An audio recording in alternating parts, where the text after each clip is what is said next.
mind is set, my grind is set, my heart on ice cold. I'm only here to even a score. Whoa. My mind is set, my grind is set, my heart on ice cold. We're down right now, but did it before. Whoa. See from here we going up. Made the call, I shown up. Now the game is on up. Say my name is blown up. We up, we up, we up, we up, we up, we up, we up, we up. See from here we going up. Made the call, I shown up. Now the game is on up. Say my name is blown up. We up, we up, we up, we up, we up, we up, we up, we up. Hello, everybody, and welcome to the Knighted Ones podcast, episode number 47. That's 47. Pretty soon I'm going to be running out of fingers. We are the only podcast that features a former UCF National Champion, a former UCF radio host, an ESPN analyst and hoops player, an infamous rapper, our resident influencer, and IG star shooting the breeze talking UCF sports. And remember to like and follow us on YouTube, IG, X, all of the tings, and check out the 70 plus teams and conferences on the College Huddle, of which we are a member.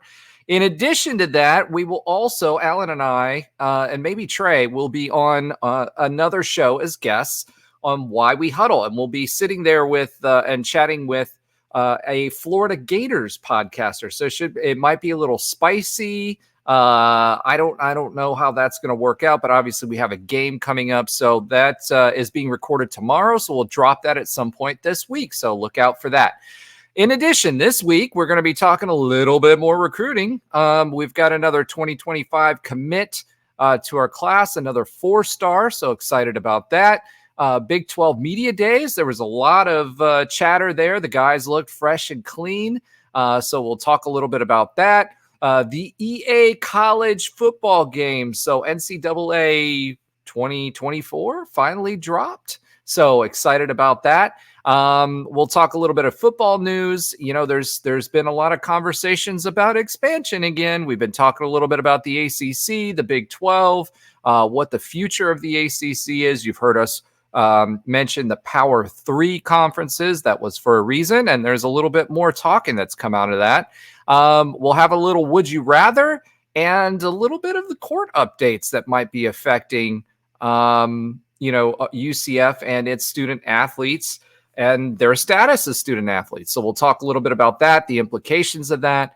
And last but not least, first round home playoff game criteria. So without further ado, let me go ahead and bring back to the show Nobra, who is not having technical difficulties this week. Nobra. Hey now. Hey now. Did I do a good job last week with the hey now? I thought I did pretty good. Oh, yeah, it was pretty good. Yeah. Mm-hmm. Well, did you enjoy the hair flip or attempt at hair flip? Even the Utah man got into it with us. Yeah, it was all great. Yeah, it was a little stiff. It was a little stiff. Josh got a little bobblehead action going on. I don't know. It just wasn't there. Right. Yeah, the spirit was definitely there. We were channeling our inner Nobra. Let me go ahead and bring to the stage Alan Levin. Alan, welcome back to the show. How are you today? Hey, what's going on? Not a whole lot of hair flipping. You need to do the hair flip. Come on. That's with the hat on. You got to take the hat off. It's still flipping. Look. There we go. Oh my gosh. I may be getting a cut soon. I don't know. I'm considering. What does that mean? Like all the way cut or just a little bit cut? Are you taking like a half an inch off or what? No, a good amount. It'd be noticeable, basically. All right, so we've got the Good Hands new hair debut next week. Is that what I'm hearing? We'll see. All right, so make sure you tune in for that to see Alan's new hair. Unfortunately, we don't have the rest of the guys this week. However, some of them may be joining us for the show that we mentioned earlier to gang up on the Gator host a little bit and talk a little UCF. But for this week, you've got Alan and I and Nobra. As long as he wants to stick around, he usually goes and hides in the corner. But he's look at that. He just disappeared. Okay. All right, fine. But we'll talk a little bit about UCF football. So Alan, why don't you get us kicked off with some exciting recruiting news? Another great week in recruiting. This, obviously last week we brought in 7 new recruits to the 25 class. Well, this week we added another 4-star offensive tackle, Chaston Brown. This was a huge pickup. This is the Knights' 4th record in the Gus Malzahn era, record 4th offensive lineman part of the class. So he is going very, hard up front. Making sure that he fortifies the offensive line. And it's a big one. Yeah, I knew that was fair. But, look, the big uglies, I guess I should have said. But the big uglies up front, right? The big uglies up front, right? Speaking of big, this may be another B, but he's 6'7", 260 pounds. A little light, actually, but he is very tall. He comes out of Warner Robins, Georgia. Actually, he plays for the Northside High, and they are in the same division as Thomas County Central, which is historically one of the best high school programs in Georgia. Unfortunately, Northside's been a little down recently. I've been looking at their records. They were 4-7 last year. Haven't really been great in the last few years, but he's in the same division as Thomas County Central, where our highest rated recruit, Kendarius Reddick, plays high school ball. So that's our 4th guy from the Peach State. And our 2nd highest rated commit overall, right after Reddick, and obviously our highest rated offensive player. And I actually looked this up. Brown is the highest rated offensive line recruit we have had in UCF history. So that is something of note to be, something we want to talk about, something that's really cool. UCF historically has kind of found diamonds in the rough on offensive line. A lot of our flashy 4-stars, especially in the Gus Malzahn era, have been, skill players or DBs. There hasn't really been that much flash when it comes to offensive line. So I think this was a really big pickup.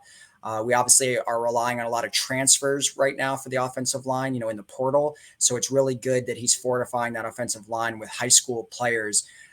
So if you're counting at home, that, at least according to Rivals, that would be our 8th 4-star prospect. If you're looking at 247, so hold on. You're saying not 1, not 2, not 3, not 4, not I'm going 5, full LeBron James on this 6, one.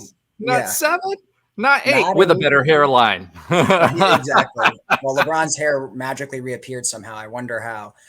It got transplanted from another part of his body. 100%. But yeah, Brown is so highest rated offensive line recruit in UCF history. Nationally, he is extremely relevant. He's actually a top 200 recruit in the entire nation. He's rated top 30 in the entire state of Georgia, which, as we all know, is a great football state. And he's rated number 20 at his position, which is offensive tackle specifically. So this was a really, really big pickup. With his commitment, we are now the number 17 class in the nation. So if we can keep this class together, we have, quite a few blue chip recruits. We are challenging last year's class, and if things keep going in the direction they're going, this will definitely beat last year's class as far as the highest rated class in UCF history, the most blue chip recruits. And I think there's, great variety in those blue chips. They're both on defense and offense. And now, we have 2 recruits that are, at the highest we ever got at their specific positions. But I think offensive line, I like what he's doing here, Malzahn, that is, and getting some guys from the high school ranks. If you look at the last few classes, at most, there's been 2 offensive linemen, a lot of times just 1.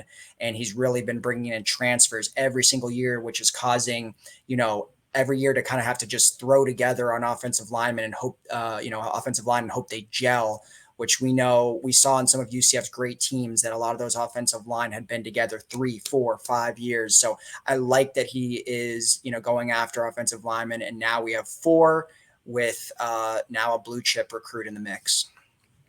Yeah. So, 6'7", 260, that 260 kind of jumps out at people for a lineman, right? So I think there's a little bit more to kind of peek behind the curtain and kind of explain why that is, right? So he he had, some good offers, but with a 4-star and being who he is and where he's ranked nationally, not the offers that we've been seeing lately, right? So you did have Louisville, you had Pitt, you had West Virginia, whatever, but you haven't had the big names that we've been seeing lately, Georgia, Alabama, etc.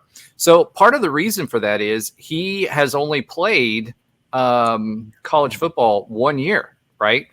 He's a basketball player, which means he's light on his feet and also light in his frame. And, if this guy was closer to 300 pounds, I'm not sure that he wouldn't be a 5-star, right? So, considering the camps that he's gone to, and that he's ranked the number 36 player in Georgia and number 263 nationally with 1 year of experience and light on his frame, I think that speaks to how good of an athlete he can and will become. The other part about this is he also expects, this is a 4-star player, that gives us a little bit of an advantage because he knows where he's at and he's got a lot to learn, and that he's got to add some heft to his frame. So he's not going to be one of those guys that if he doesn't play snaps and starts year one, his freshman year, that he's going to be looking to transfer. So the expectation is, and he even said this himself, it's going to take him a bit to get on the line. And it'll take him a bit to get the frame that he needs to be able to be on the line at a school like UCF. But there's obviously a lot of upside in having, being ranked that high nationally, given his frame and his experience. I think that says a lot about who this recruit is. Now, 8 4-stars. I mean, it wasn't that long ago that we, if we got 1 4-star, we were jumping through the roof, but now we've got 8 and there's more on the horizon, right? So we're not done yet. You heard me say to grab your Snuggies the other day before we exploded for those 7 recruits in a week. So make sure that you can kind of let go of those Snuggies, but kick back, have a bourbon or your drink of choice, Kool-Aid, whatever it is, and relax a little bit because there's more on the way. So exciting news. I mean, number 17 class in the country at UCF. It wasn't too long ago that I didn't think that we would ever say that. And I can't say how big of a jump that is as a UCF fan versus where we were before. And it seems like every week we're saying it again and again and again. So recruiting just completely out the stratosphere. Yeah. And, you mentioned, Roger, that it was his first year of ever playing varsity football. And in his first year, he was named the 6A division offensive lineman of the year in his first ever year playing. So beat out a lot of other players in a strong division. Like I mentioned, that has Thomas County, and was ranked as basically, won the top offensive lineman award. And that's really impressive when you consider it was his first year ever playing football at a high level. And, not only that, I was reading, he started out the year actually even lighter at around like 240 pounds. So he did add about 20 pounds to his frame in the last, whatever that is, 6 months or so. So I think, he's only going to, probably add more weight as he gets into a college, weight room and whatnot. But, the fact that he played basketball, he's obviously athletic. He's obviously quick, quick on his feet, a guy that's probably a lot more athletic than the average left tackle, which is what he plays in high school right now. So I think, he's a guy that, like you said, may be under recruited because of that, but teams are probably seeing his talent and he could really offer, be one of the best return on investments in the cycle because maybe he did get a little bit under recruited due to his weight and due to the fact that he's relatively inexperienced. Yeah, George O'Leary used to say that the football games are won in the trenches, and the closer you are to the ball, the more important your position, right? Mm-hmm. And as a tackle, offensive tackle, he's going to be really, really close to the ball. He can put 20 to 25 more pounds on once he gets to campus easily within a season. A lot of times people will bulk over the summer and then come in and lose some of it as they play. because they're not able to be in the weight room as much because they're game planning and traveling and doing all the things that they need to do to be successful during the football season. But I would not be surprised if we don't look at this kid in the late spring of next year and see that he's 285. So I could see that very easily happening. And once you start getting into the 300s, you're pretty ready to compete, right? So I could see him being a 300-pounder by this time next season. Now, that's a lot, right? That's a lot, but he's obviously got a lot of frame to put it on, and they're going to make sure he eats right, and he's going to be a gym rat because he knows he's not going to be playing right away, and he's going to want to get there. So very excited about this kid. If he's 6'7", 260, and he's doing that well, he's not just outsizing people. He's got some talent. He's also got to have good hands and good feet, which is extremely important as a lineman. In high school, you typically have these guys that are so big that they're just out muscling or out gaining the high school competition, and they gain their 4 stars. This guy's got some talent. He's got athleticism. He's obviously got coordination, and in the line and on the line, it's all about how quick your feet are, what your hand placement, and what the technique is. So he's going to have some time to learn all of that, and I think he's going to be really, really good for us. Yeah, I agree with all that. And, like you said, he'll put on some weight, and, it's exciting what this class is, how it's finalizing out. You sound super excited. I am excited about this class. This is Alan's excited voice. I am really excited about this class. It is just so cool. It really is to see, like you said. I mean, I know we've said this a million times, but if we got one 4-star recruit, we're excited. Heck, if we got a high 3-star recruit, a guy that was on the border of being a 4-star, we're really excited. And it's funny how I think of 3-star recruits now. I remember thinking in 2016, 2017, I would talk up these 3-star recruits we get. And now it's like looking at it, I'm like, oh, it's a 3-star. Well, why wasn't he a 4-star? It's just funny how the kind of perspective changes. But I mean, it's hard to, it would have been so almost next to impossible to envision this 4 years ago, whatever, that we would have 8 blue chip recruits in a single class. I mean, it is such a cool time to be a UCF fan. I've been saying this for a long time, but what we get to experience in real time as UCF fans, I think is more unique than any other fan of any other school. I mean, these schools that have been around for hundreds of years or playing football for a century, people that are fans of them today didn't get to see any of their firsts. And we're seeing the first of everything, the first time we were nationally ranked, the first time we got a 4-chip, a 4-star recruit, the first time we won a major bowl, the first time we were in the top 10, and we were getting to see all this in real time. And this just adds another element, another part of the story where we're seeing the first time that we are having a top 30 class for that, but now obviously top 20, first time ever getting to see that. So I think it's really cool if you're a UCF fan, all these firsts that you continue to see year after year after year. And it's, going to continue like that. And it's really cool. Yeah, it really is. And the funny thing you talk about first, it's enjoy it now, because the fans that are being born now, right. They weren't there for beating Georgia, in the Liberty Bowl. They weren't there for the Fiesta Bowl. They weren't there for all of those great firsts that we had. So the crazy thing is we're kind of in this position where you get to see a lot of the firsts, and that generation's already passed by. So enjoy the ride, enjoy the football, enjoy the experience, make sure you're loud, make sure you're on your feet. And because this is really once in a lifetime for a fan base, and once in a generation in a fan base. All right. First natty champ, by the way. I know you don't believe that, but I believe that I will see that one day before I'm dead. So I am excited to be able to say that one day. All right. Let's talk about Big 12 Media Day highlights a little bit. Obviously we had Gus Malzahn went, obviously. You had KJ there, RJ was there, Kobe Hudson was there, And Lee Hunter. Yeah, a big Lee Hunter, and I loved seeing him all dressed to the nines and talking to the media.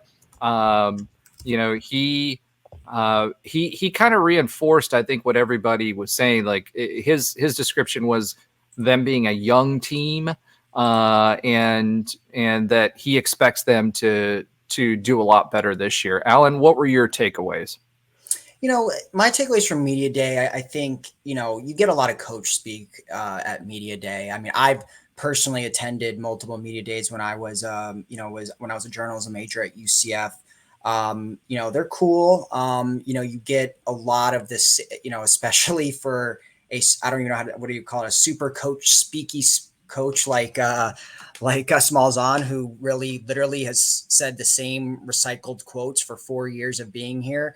You get a lot of that. And, the players are, I think, a little bit more animated, which is nice.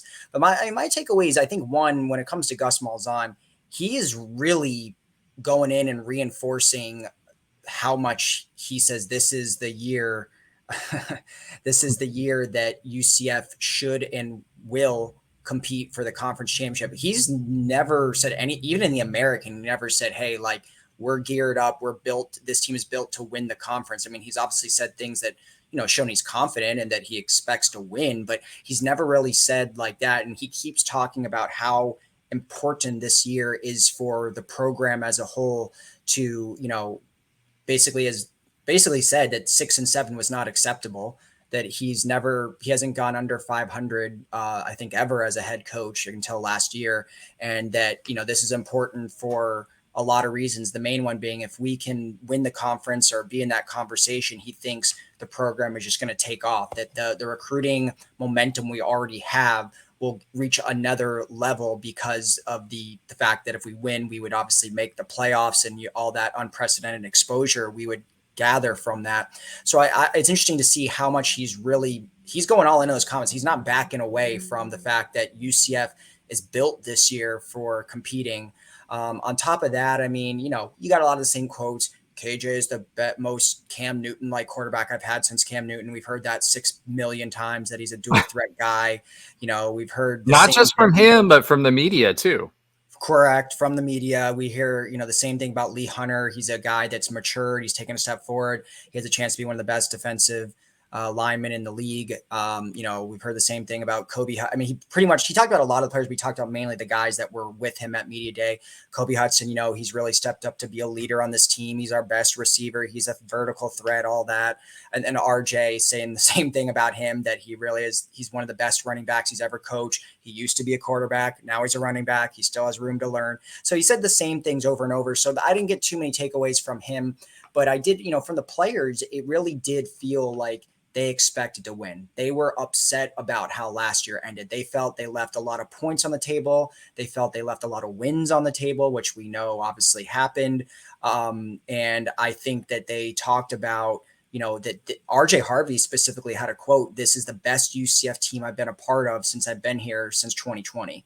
And Kobe Hudson says, something along the lines like, we have the potential to do anything we want this year. We have the offense. He thinks the defense looks really good too, being able to watch those guys being on the other side of the ball. So, I mean, my key takeaway was really that this whole team is confident, as they should be, and as we'd hope we'd want them to be. And then the only other thing was, it was interesting. I thought Gus Malzahn, we kind of knew this, but when you hear it, the sheer number, it's crazy to hear. He mentioned how that they have 40 new players on the team, which I would assume transfer portal, that would be an outrageous number. Even if you had a lot of graduates and whatnot, that would be pretty crazy. And that number is like almost half of the team essentially is new. And I think he also mentioned 40 out of 85 scholarship players. Correct. So you're looking at, whatever that is, 45, 46%.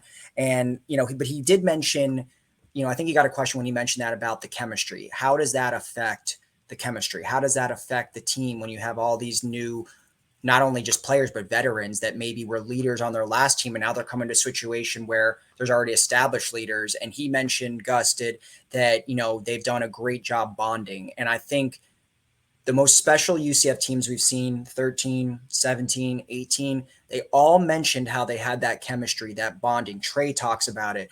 Rashad Kazi, who's my neighbor, talks about it. A lot of these guys talk about that bond they had and how just united and together they were.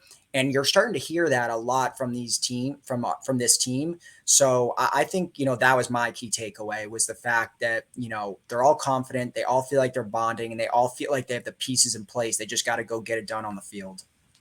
Yeah, I mean, the big thing, I agree with you on the player side of things. I also think that on the coach side, you heard me say this before, Gus Malzahn's pissed off. And there were other national talking heads that were talking about, his demeanor, like the fact that he was super chill. He wasn't stressed out. He made some comments at the media events about not having to deal with that it's a different dynamic because he's not having to deal with the boosters as much. And, quite frankly, that he's pissed off. And if other people were getting that vibe, we got that vibe here. He'd mentioned it a few times. This was his first season where he didn't end up with a winning season. And because of that, or first season that he ended up with a losing season, let's put it that way. You have a combination of a coach that's mad, a guy who's a prototypical quarterback for his type of system. Whether he picks it up and operates it properly right away, that's a whole nother question altogether. But he's done that. He's remade the defense. This team is built to win. And that's why, we kept talking about this dark horse stuff and all of that other stuff. That's where that was coming from. As far as the players were concerned, another player that he mentioned was Ladarius Tennyson. And the Ladarius Tennyson is someone who did not make the trip. However, it looks like he's going to be playing safety. He was playing nickel in the offseason, but he looks like he's going to be playing safety for us. And he's known as a hard-hitting, smash-mouth football player and really, really good on special teams. And he went out of his way, even though he wasn't there, to speak about the difference that Ladarius Tennyson brings to the defense. So it feels like, and the way he was kind of describing it in some of his comments, was this is the glue guy, the leader, the experienced guy. He's got 1 year left. He was at Auburn when Gus was there. He went and he played there, started at linebacker there, then went to Ole Miss, played linebacker there his first year. He got into 8 games. The next year he was a starter, and now he's come back home, and he seems to be a difference maker. The other person we didn't talk about, and that was my fault, was talking about Deshaun Pace, who also made the trip. And one of the things that Deshaun Pace was talking about was the Cincinnati game, and how, people were asking him about that Cincinnati game and how it's going to feel when he's playing his former team. And he said he's not mad about it, but he's definitely got the game circled. So I feel like, there's been this back and forth about who the rivals are for UCF in the league. And Cincinnati, we played some meaningful games against them. Deshaun Pace lost against us, last year. And there's definitely some bad blood with some of those Cincinnati players, and I expect them to take that out on the field when we play them. So I'm excited about that as well. You mentioned here that KJ was miffed at Sanders being called the best QB in the conference. I know there was a picture on social media floating around of his locker and how that was posted on his locker room. So obviously KJ is also pretty motivated to do well and has got that chip on his shoulder. And that's something I feel like UCF has been missing, is that chip on the shoulder. We were at the top of the AAC for a while. There was expectations around the program, but there's nothing like that feeling for a football team to give that extra effort when you are overlooked or when you are not respected in the way that you should be, et-cetera. And I feel like KJ, with the season he had last season, going into this season, he was a Heisman dark horse. The expectation is that he would be in the Heisman race and probably go ahead and go to the NFL. And due to the injuries and the the offensive line. He didn't have the season he wanted. Now he's being overlooked. And when you see all these things coming out about quarterbacks in the league, he's not being looked at as a top quarterback. What do you think this means for KJ and how he plays this season? I think it motivates him. I think that's a good thing for UCF. Yeah, first of all, I love that he's a little upset about being overlooked. Like, I want my quarterback to be the most confident player on the team. I mean, at the end of the day, we all know it's the most important position in sports.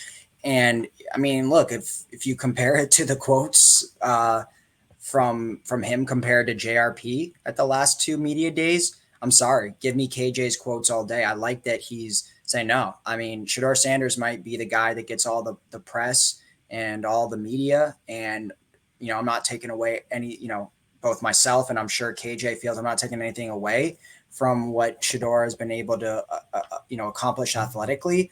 At the end of the day, I mean, we're talking about a guy that's the all-time leading passer in Arkansas history at an SEC school. And Shedeur Sanders is coming off a 4-8 year. Not to say that he's not a great quarterback, but I like the confidence from KJ. I think going into the year, he has something to prove. Not only did, last year was arguably one of his worst years as a starter, just overall Arkansas season, and he didn't have the best year compared to some of his previous years. So I think he's coming in a system that is tailor-made for him and a coach that he knows, likes, and trusts that recruited him in the past. With a lot of weapons around him, both on the ground and in the air. And I love the confidence. That's what I want to see out of my quarterback, that is going to come and say, no, I'm going to be the best guy. Even if it means it's irrational confidence, I don't care. Give me that all day.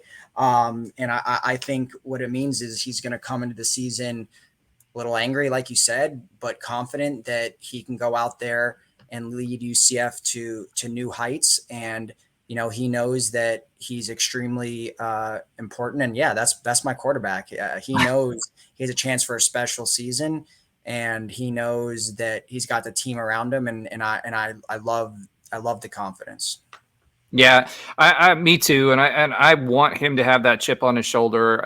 He's got an opportunity to go to the NFL, make some big noise, and make a lot of money next year. And I want him to be that person. I want him to have that confidence, and I want him to exude that confidence to the rest of his team, right? So at the end of the day, when you start stacking Big 12 quarterbacks, you see Cam Rising above him.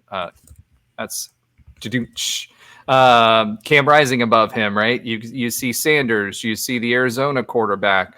You see Avery Johnson, who barely played for Kansas State in relief last year. And I think he's going to be a great quarterback, having watched him, right? He reminds me a lot of Holton Ahlers in the way that he plays.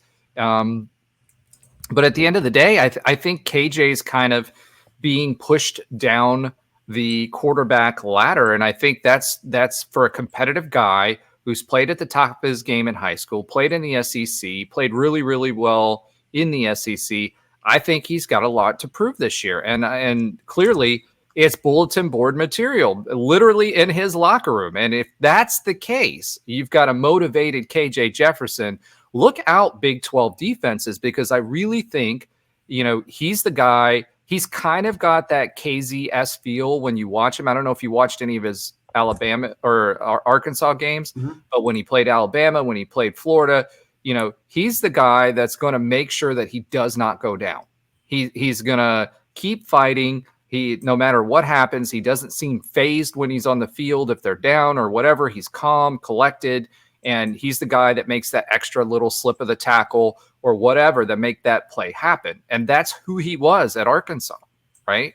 That's what made him so special. That's what made them a little successful and making some noise in the SEC for 2 years in a row. But the flip side of that is he did not have this team. Arkansas, I've talked to some big time national recruiting people. I've talked to some national college football writers, and the consensus is the team that he has at UCF is head and shoulders, both from a line perspective, from his skill players perspective, from his receivers perspective. he's got a team, an offensive team that's going to allow him to be KJ Jefferson. And that means that he can do that not in spite of his team, but because of his team. And if you have someone that doesn't have to carry the load every single game, then special things can happen. And that's what I'm expecting out of KJ Jefferson this year. Another thing that was kind of a funny comment and meme that was running around was the Hulk meme of RJ. Now, it seems like every year we talk about how big RJ has gotten, right? So I know last year we were talking about it preseason, like, dude is like Hulk smash to the max. But you look at the pictures of that guy, you know, in his T-shirt. Yes, we're not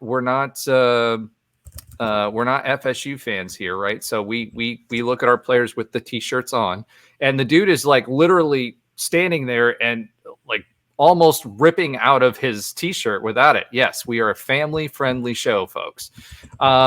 So, you know, he just looks like he is physically ready to punish defenses. And I think RJ Harvey, you know, in the few words that he the few words that he has uttered at these press conferences, because he's not a man of many words, he's ready, he's focused, he knows this is his time to shine. He knows Gus will give him the opportunities to do that, to be, you know, an NFL back. And it's funny because one thing I did hear a lot more this time around from the media day highlights was how many times Gus Malzahn said, "That's an NFL guy. That's an NFL guy.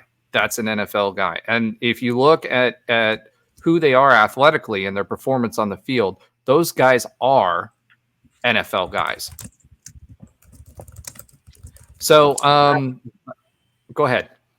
No, it's true. Well, first of all, I do want to comment on RJ. I mean, that dude got yoked. I mean, he, like you said, I know like every year he's gotten bigger, but oh my God, he looks like, you know, I know he slowed down at the end of last year due to, you know, probably just getting worn out with the amount of carries and the amount of work that he got. But I think injuries. He had some injuries. But I think he's physically built himself up to be able to take that punishment. I mean, he's looking like he could just bowl over some defensive linemen or linebackers, obviously DBs. And he also has the advantage of having a great 1B in Penny Boone right behind him, who is going to be able to remove some of the workload from RJ and be just as punishing, just as good. So when you have that 1-2 punch, it's going to benefit everyone. It's going to benefit RJ.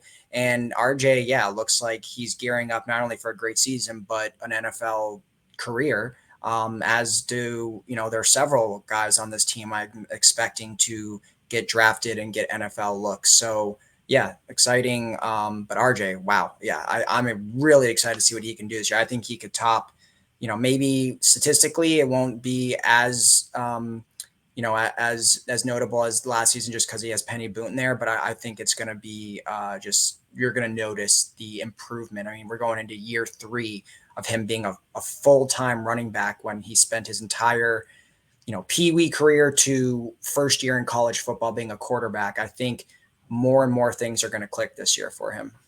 Yeah, the crazy thing is, you know, you mentioned Penny Boone. Penny Boone's a little bit taller than what RJ Harvey is, but he's pretty yoked too, to use your word, right? Like he's gonna I feel like he's gonna will stand back some people. So it'll be really interesting. Hopefully it's not a punter, right? But I think both of those guys, you know, in this league can punish break tackles, get yards after the tackle.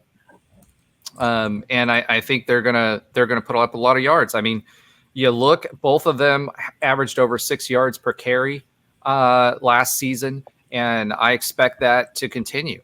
So look, KJ and the squad, they can attack you there. They can attack you with the run game. They've got great receivers, Kobe Hudson, some of the folks that they brought in, Burdell Richardson, you know, that's going to be on the come up.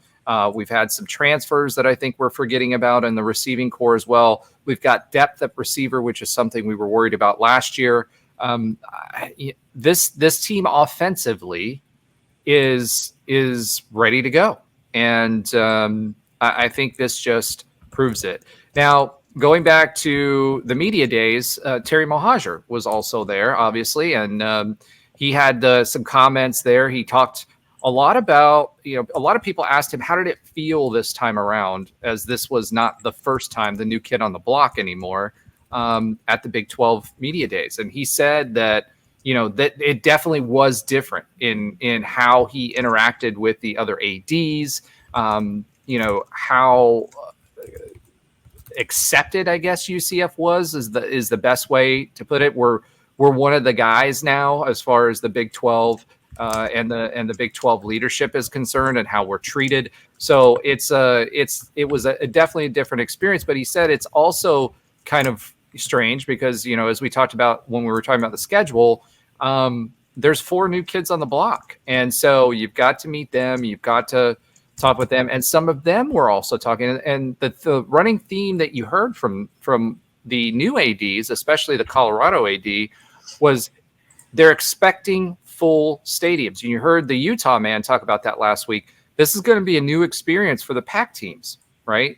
And some of the coaches are already, I think that Kyle Whittingham at Utah is already talking about how they're pumping in crowd noise to get them used to having crowd noise, because they're playing against Stanford and, the other Pac teams who didn't have that. So I think it's going to be a little bit of a rude awakening for some of the Pac teams next season when they get into some of these environments. But what I am hearing from a lot of the fans is they're excited about that. So I think this is going to be really, really interesting. The other thing that Terry Mohajer talked about was he said that he made a pretty bold proclamation and said that he's expecting all of our teams, all of them, doesn't matter what teams we're talking about, that within 5 years, they're going to be consistent top 10 programs. So, he's got lofty goals. That's the kind of thing that, we used to hear out of past ADs and his predecessor. And, he just seemed a lot more comfortable, a lot more confident at where UCF was. He talked a lot about how, we're in a better position to kind of absorb, kind of like what we've talked about on this show, absorb what's going on in the college football world with the pay for play kind of stuff that's going on now, and how student athletes will now be paid, for their participation in events and all of that stuff. And, when you're starting to talk about that, he really said, hey, look, we're best positioned to kind of absorb what's coming because we don't have the big budgets, and we're not going to have to pull away from the big budgets. And we don't have the challenges with the facility stuff that a lot of these folks have done. And he mentioned the TDT and how important it was that we're simply going to have to pay for the interest for those loans, and that we're not going to have to come up with the money and pay for it out of pocket. So that's exciting stuff. Terry Mohajer seems confident.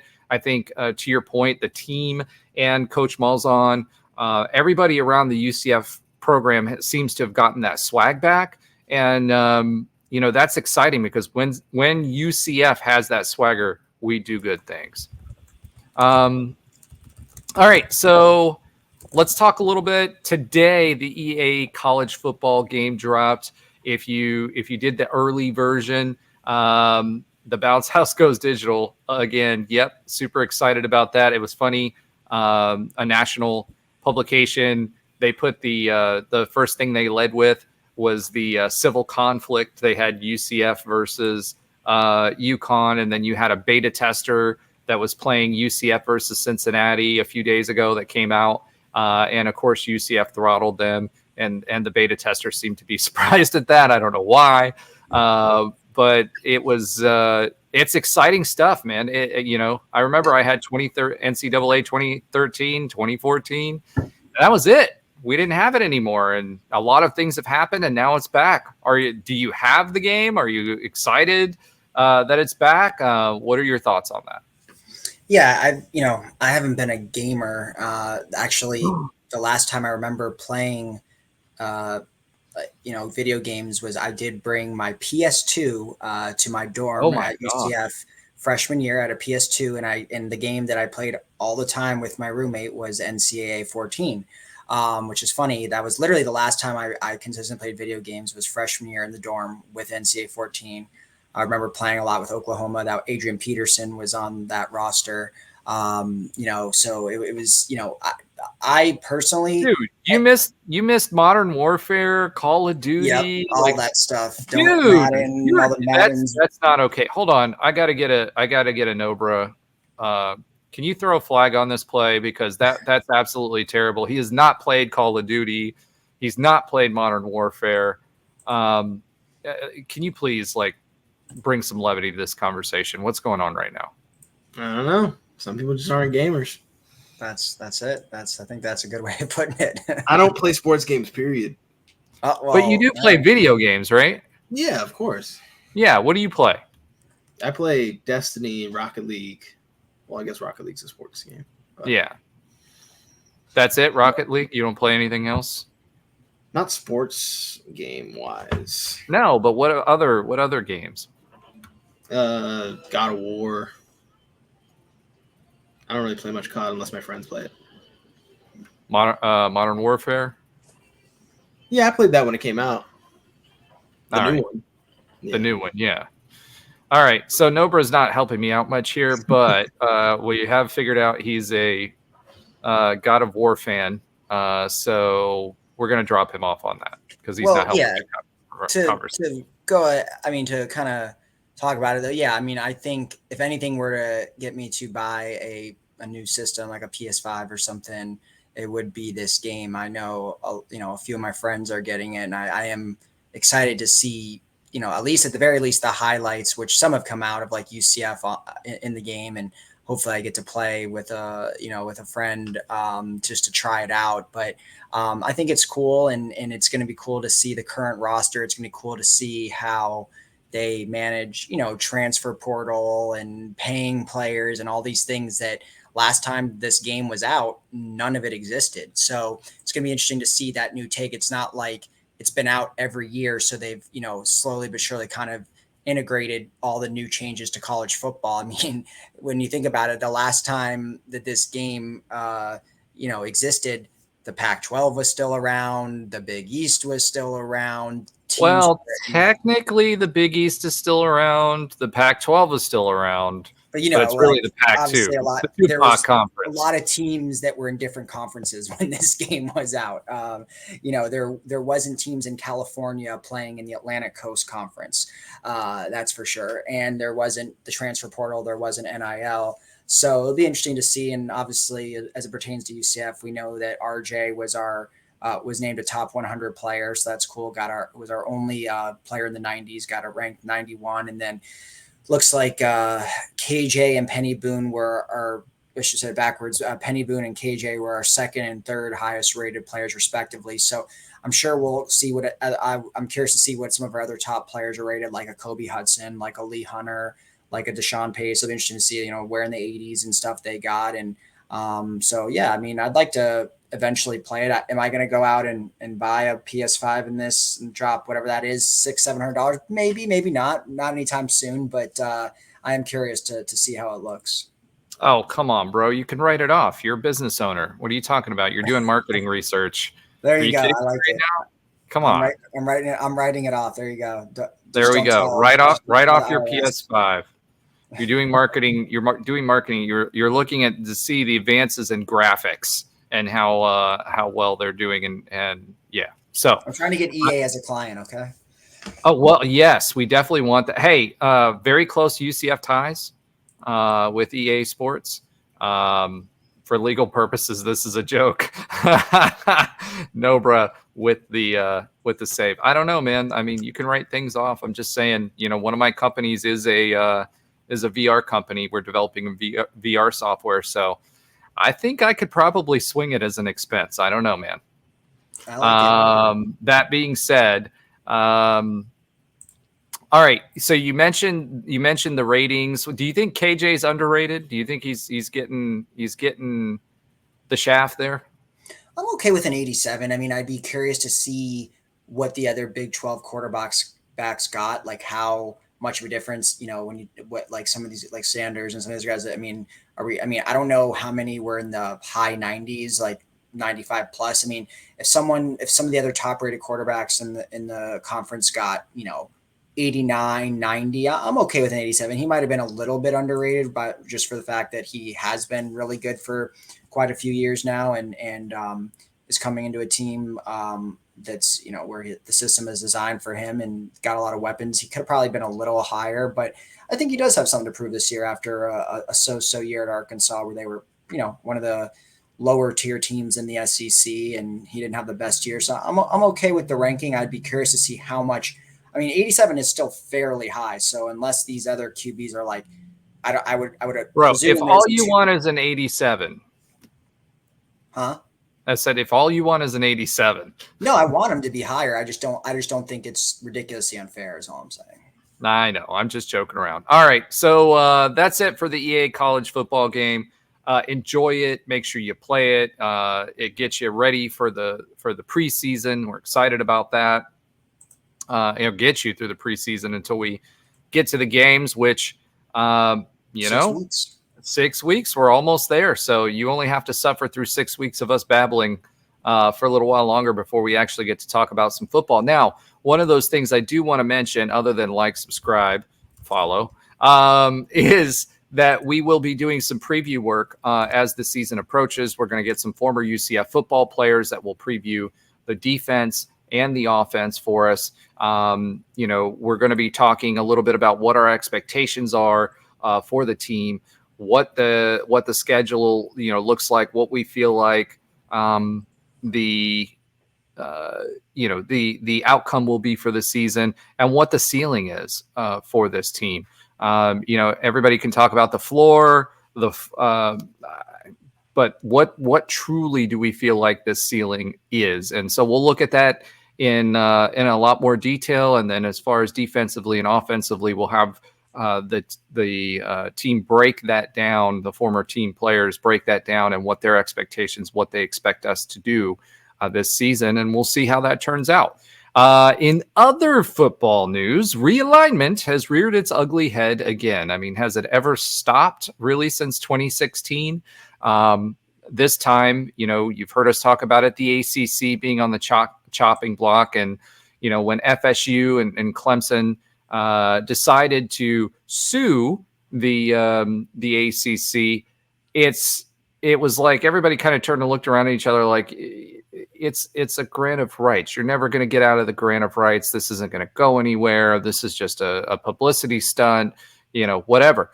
However, it seems like Florida State and Clemson are really chomping at the bit to get out of the ACC. A lot of news from reporters this past week has been that the SEC and the Big Ten are not really interested in adding either of those teams. I'm not sure if that's the case. Remember, Greg Sankey came out today and said something, but he said multiple times he's not interested in adding, or they're not adding FSU. Even David Strickland, the AD for Florida, has come out in the recent past and said, hey, if they add value, we'll bring them on. I feel like the bar is pretty high for FSU and for Clemson to make that make sense financially. So Brett Yormark, being who Brett Yormark is, he should be on Shark Tank for college football. We should have a college football Shark Tank and make these teams like come in front of the Shark Tank group and plead their case as to why they should join the conference. He's been exploring private equity. We've talked about that on a previous show and what that might look like. There's a lot of thought on why we would do that. Would we, as a conference, would it be worth us to throw Clemson and FSU a little bit more money, or help them pay their buyout, or whatever ends up happening with that?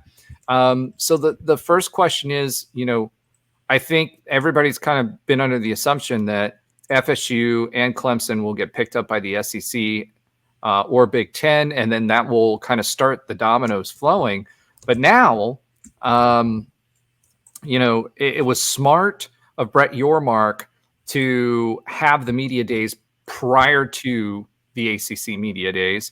You've got everything that's going on with the lawsuit with FSU and Clemson and the ACC. And now the ACC is going to have to answer all of these questions. And Brett Yormark and the media buzz this past week has been that, Ross Dellinger, I believe, dropped the little nugget that he said that there's been informal talks between the Big 12 and the FSU and Clemson. I wouldn't doubt that. Number one, FSU and Clemson, given the situation they're in, and if they really push through on this lawsuit and get out of the ACC, if they did not have a landing spot locked up, I would not doubt that they were talking to the Big 12. And I can tell you, Daddy Yormark is thinking about how he can make that happen, because it solidifies, no matter what happens to the rest of the ACC, it solidifies that, especially FSU, it is a blue blood brand per se. And Clemson's a big brand in football. They haven't been doing as well lately, but they've won a lot of recent national championships. A few things to think about when that comes to play. One, it gives us two big properties with two big followings that are nationally relevant, that are, a big enough brand to compete for a national championship. They also, the last formula that came out with the college football playoff, because of the ACC not signing off on expansion, was predicated on the number of national championships that the teams had that were in the we're in the playoff discussion and in the conference. So this adds that pedigree and our ability to argue that on the next cycle, which is 5 years away, right? It does give us the ability to create exciting matchups. There's obviously the FSU and UCF being in the same conference would be exciting for UCF fans, but I think that renews that 90s FSU UF type of rivalry. Could UCF be that for FSU? And who do they bring with them? If FSU and Clemson leave, does Miami come? I think that's the next biggest brand. Jason Shearer talked about that today. He said Clemson, FSU, Miami are the three top brands that Brett Yormark is targeting. And he's laying the foundation for all this questioning and really hurting the brand before the ACC media days. And that's going to be wild to me, is to see what is going to be said at the ACC media days with all of this swirling. I mean, what do you think about that, Alan? Yeah, I mean, and what a time, first of all, the fact that, we were talking about, the Big 12 being down when they lose Oklahoma and Texas, then they go out and get, us and the other three. And then, they add to with the 4 Pac-12 schools. And now we're talking about a world where we could add Florida State, Clemson, and Miami. First of all, Florida State and Miami are schools that we've talked about for years, feeling that we want to play them. We've tried to get them an annual series or, whatever it is, several times, and they've balked at it most of the times, especially since we got better and more respectable. They've been very afraid to play us. The fact that we could be in the same conference would be great for just UCF and just the regionalism that's dying in college football, which is very sad. If we could have 3 major Florida programs in the same conference, I think that would be great for college football. I think that would be great for the Big 12. And I think that would be great for UCF in general. And, having more of a footprint in Florida with 3 schools in there, I think is great. Yeah, it's going to up the competition for recruiting and whatnot, but we already are competing with, Florida State, Florida, Miami for recruits. So bring it, first of all. But yeah, I mean, we talked about it on the show. I think we're heading down this pathway where we know the ACC is going to implode. I don't know, necessarily how they get out of grant of rights or whatever. But I love what Yormark is doing. To me, he looks like the savviest and the smartest, commissioner of all the major leagues. And I love how aggressive he is, and that he could sit there and just rest and be like, hey, look, we in the last 2 years, we've added 8 schools. We're good. We've reinforced ourselves. But no, he sees the writing on the wall of what the Big Ten and the SEC are doing to college football and what they plan on doing, and making it, them being the 2 premier ones. But if you can go in and add Florida State, Clemson, and Miami, you got a case for being a very, very, very great conference, and a case for making this a big 3 type of thing instead of a big 2. So, what's going on in the ACC? What their commissioner's doing, like you asked originally. I mean, it's hurting the brand. I mean, they're having a ton of in-conference fighting now, and what happened to the Pac-12? It seems like it's happening. You had it with USC and UCLA started the domino effect, and that's what's looking like what's going to happen here with Florida State and Clemson. But if we can bring them over to the Big 12, that is massive. I mean, let's be honest. When we lost Oklahoma and Texas, you lost the 2 brands in the Big 12. There's no remaining school in the Big 12 that is as nationally known and as, nationally a brand like those 2. Let's just call a spade a spade. But if you bring in Florida State, Clemson, Miami, you bring 3 schools that have over 10 national championships combined, 2 that have won in the last 10 years, 1 that's won multiple national titles within the last 6 years, and teams that have been to the playoffs multiple times in Florida State and Clemson. So yeah, that would be absolutely massive. Well, I would correct you. 3 teams ones with national championships. Yeah, I said 3. Yeah, 3. Florida State, Miami, Clemson have all won a national. Maybe I said 2, but I meant, 3. All 3 have, and that they've combined for. I was going to say, got to be over 10, with Miami having 5, Florida State I think has 3, and Clemson. And I would argue 4 because UCF has a national championship. Oh, right, of course. Yeah, yes. When you add that one in there. Yeah. So either way, I think that's a big deal for the stability of the conference moving forward. And I don't think that the SEC wants to bring in more competition for playoff spots until they figure out how many playoff spots are going to be. Can they sway it? And for the Big 12, this is a hedge against losing even more playoff spots, because if the ACC does go away, right, or lose its quote unquote power status, that means that there's going to be more playoff spots up for grabs. And that will give UCF and the Big 12 the ability to gobble some of those up. It's, strategic thinking. We're ultimately gutting the top brands from the ACC, bringing them to the Big 12. And, again, it's a big hurdle on figuring out how to get them out of there, if that is going to happen. But Brett Yormark, one of the things that Jason Shearer said today too, is pretty confident that they'll get FSU and Clemson, in the long term. So he's pretty confident, and he's setting that stage. He's sowing discontent. You've got SMU, who today dropped a lawsuit against FSU, saying basically, hey, we took no money from this conference and you're trying to get out of it. So that's another new wrinkle to all of this. And, if you're talking about a conference in complete disarray, the ACC is that right now. Mm-hmm. It really is.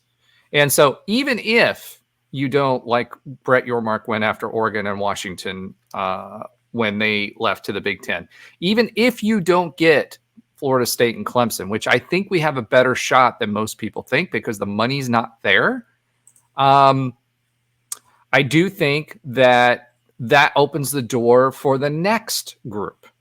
So even if FSU and Clemson didn't come or didn't want to come, that next group, you better believe they're making phone calls to the Big 12 to make sure that they've got a landing spot, because they know once they go away that the mythos of the ACC goes away, because who else do they have left? They've got Virginia. They've got North Carolina. North Carolina's made some noise recently in football, but they're a basketball school. The tough part about bringing North Carolina to the Big 12, if those two were to come, is that, you have to bring both. North Carolina and NC State, so you leave Miami out. So which is the better deal? Do you take the twofer, or do you take Miami and one other team? And if that was the case, what would be the other team that you would take if we took Clemson, FSU, and Miami? It's a good question. I mean, and you said, wait, UNC's not an option, or? Well, I don't think it would be, because you have, the North Carolina legislature recently passed legislation that said you had to take both. If one left, both of them had to go. And I know that, a lot of the decision making on Tobacco Road has been basketball centric. And I think we have a good basketball conference that we can monetize, right? Mm-hmm. However, at the same time, we're not basketball centric in our thinking. We're still a football first conference when it comes to decisions. Yeah. I mean, it's interesting. I mean, yeah, if you can't take UNC, which is obviously a brand name, and then I guess none of the North Carolina kind of schools, my thought for just purposes of like, I think, they haven't necessarily been great recently, but as far as football history and I think the ability to be good again, I like the idea of Virginia Tech. They've had some really, really strong football seasons. They have a pretty rich history. They have an amazing environment and stadium. Because like you said, we're football centric. Obviously, if we're talking basketball, there's, then you're thinking Virginia, or you're thinking obviously any of the North Carolina schools, if that was a possibility. But I'm thinking, with the remaining, there's Georgia Tech, there's Syracuse, there's Boston College, there's Pitt. None of those are super sexy to me from a football perspective, but Virginia Tech, I do think, has the possibility of, being a school that is, they've been very good at football in the past. They have a lot of tradition. And I think they would add something from a football perspective. So to me, that probably, if I had to choose kind of, one other team, I think for Virginia Tech would be a good one. I mean, this team that's, they've won 11 ACC titles. They have some great rivalries. They've had some All-American players. This isn't, obviously they've had some, really good players like a Michael Vick and whatnot. So I don't think this is any sort of, obviously out of the four, when you consider Clemson, Miami, Florida State, they're probably the worst one, but they do have a pretty rich history. And I do think that they would add something. What do you think? Well, the other interesting candidate to me, I like Virginia Tech, but the other interesting candidate to me would be Louisville. Oh, Louisville okay. has, they were almost a Big 12 member when West Virginia came back. They give you a partner for Cincinnati and West Virginia.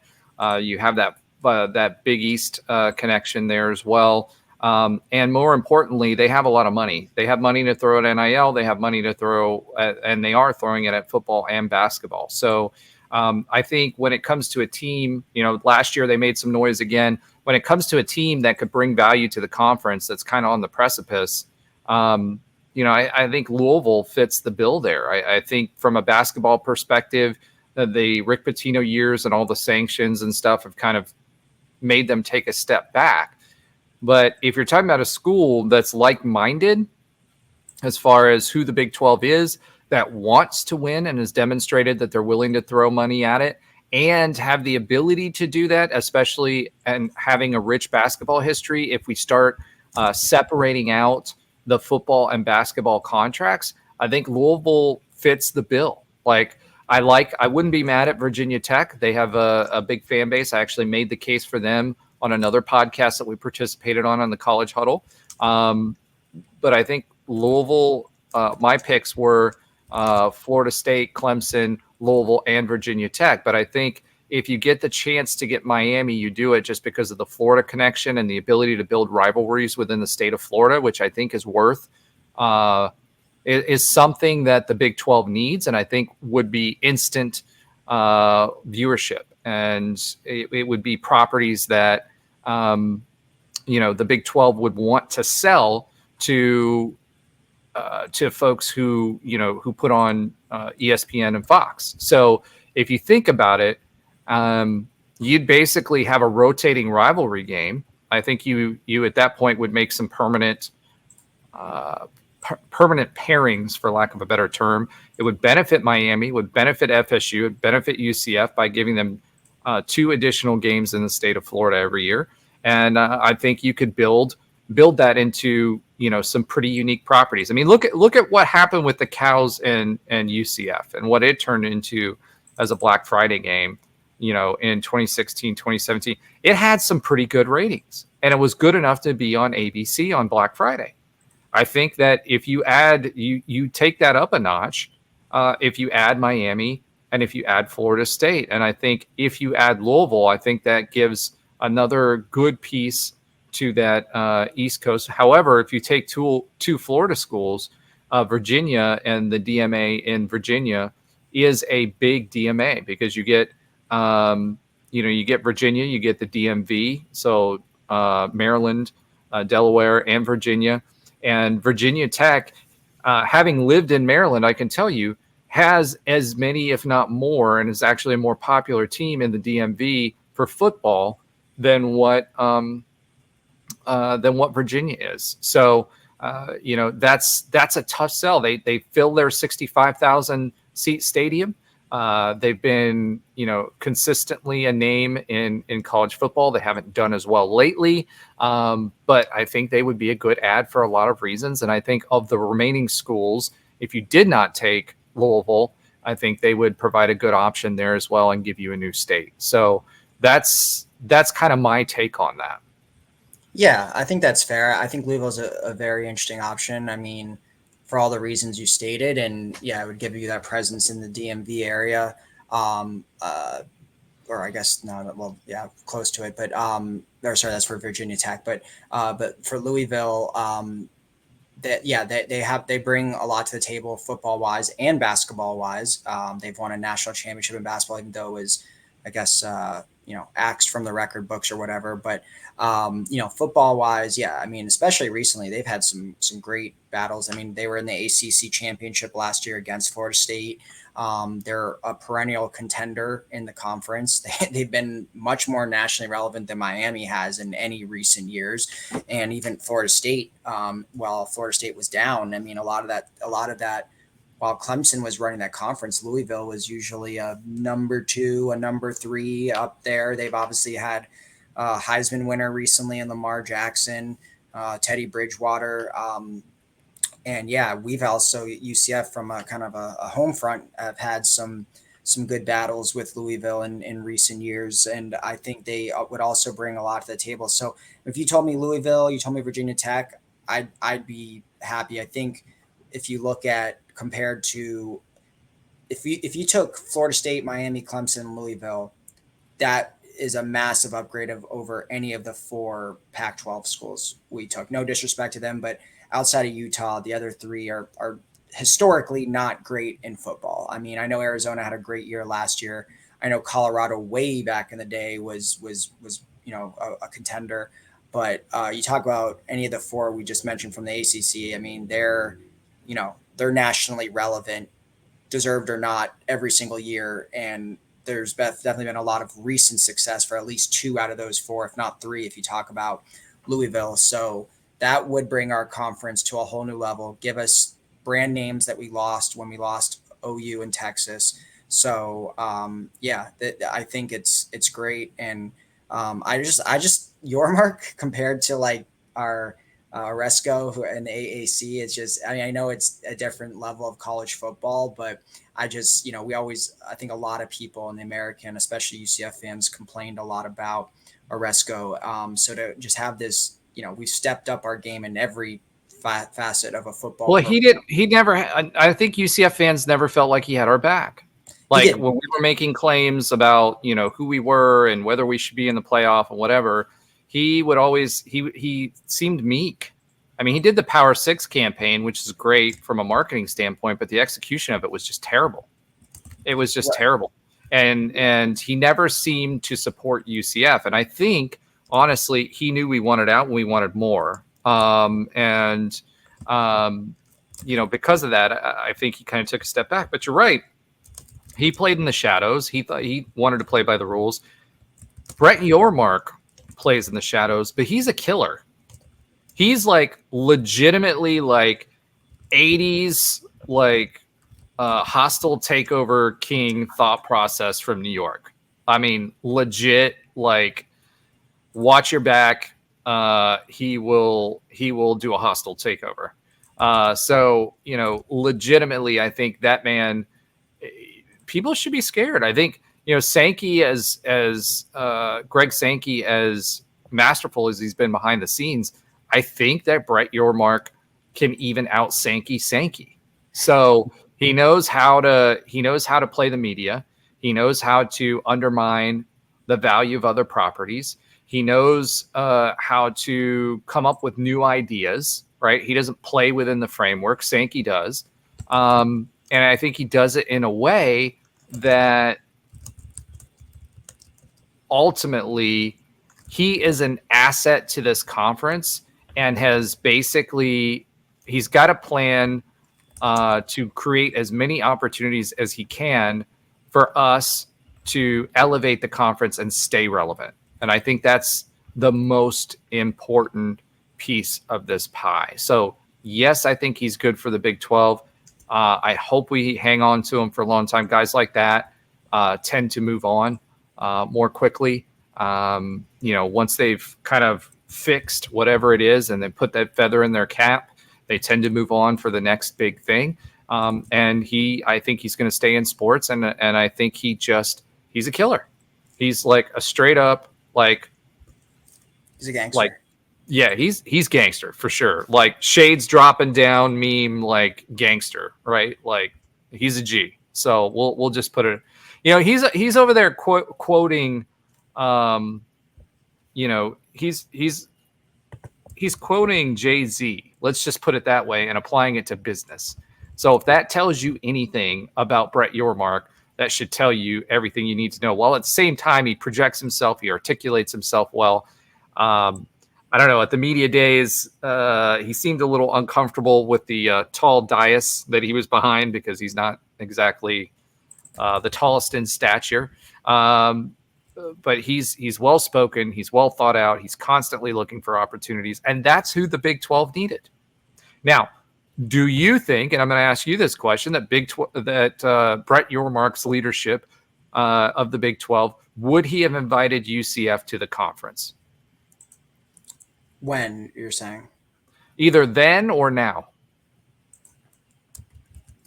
Would Yormark have added us under what scenario? I'm not sure I understand. Like that. When we were at it, like when OU and Texas left, would he have made the decision to extend an invite to UCF and the other schools? And was he not the Big 12 commissioner when we got him? No, Bob Bowlesby was the one that got us. Right. Yeah, Trollsby. Yeah. Yeah.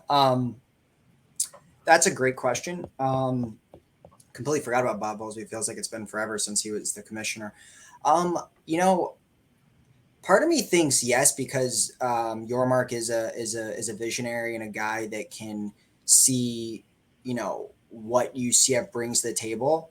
And I think I think Bob Bowlesby was probably looking more at our recent success and that we had become a name.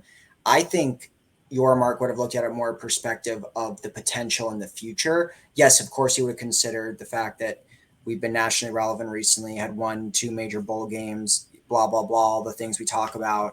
But I think he would have looked at, you know, that the fact that the Big 12 has had, and, you know, if UCF hadn't been in it yet, has no Florida footprint. And I think, you know, obviously at that time, not knowing that Florida State was going to potentially exit the ACC or make a stink about their, you know, grant of rights and all that. I think he would, obviously UCF is the only at that time group of 5 choice that made any sense in Florida. So, and still obviously. So I think he would have, I just think he's smart like that. I mean, you know, if there's a scenario right for Texas and OU left where he could replace them with, you know, Clemson, Florida State, and Miami, then probably not. But if it was the exact same scenario, but you just flip the commissioner from Bowlesby to him, I think he would have invited us. Interesting. Yeah, I think let me say this about that. I think Bowlesby saved the Big 12. I think he 100% did, and he should get credit for that. Yeah. I think he was smart to move when he did. I do think that he didn't have the vision that Yormark does, and I don't think he would have went after bigger fish. I think he was so consumed with trying to make a move to change the narrative and keep the teams, the leftover 8, or hateful 8, or whatever you want to call them, from leaving to the pack that, and quite frankly, I think this narrative, the timing for UCF, honestly, was impeccable. You had USC, as we learned later, USC was trying to get out of trying to get to the Big Ten at the time. So they were shutting everything down. We talked to the Utah man offline yesterday, and he said, when the leftover 8 was reaching out, USC was basically shutting everybody down because they knew they were going to leave, right? So they didn't want to increase any additions. So you had this window of opportunity. I do think Brett Yormark would have tried, and I don't think it would have been possible at the time, but I think he would have tried earlier and tried to pull bigger brands than what UCF was at that time. Mm-hmm. However, I do think ultimately, if he didn't have that opportunity, he would have made the same decision. And I would argue he would have probably pulled BYU and UCF and not necessarily Houston and Cincinnati. Now, I don't know if that's the case. I think Bowlesby grabbed all 4 of us because not just to get the numbers up for the conference, but also to make sure that he had a hedge if anybody left for the pack. Because people forget, it wasn't a foregone conclusion at that time. The pack could have very easily said, hey, we'll take a few teams, and then who knows what would have happened. You know what I mean?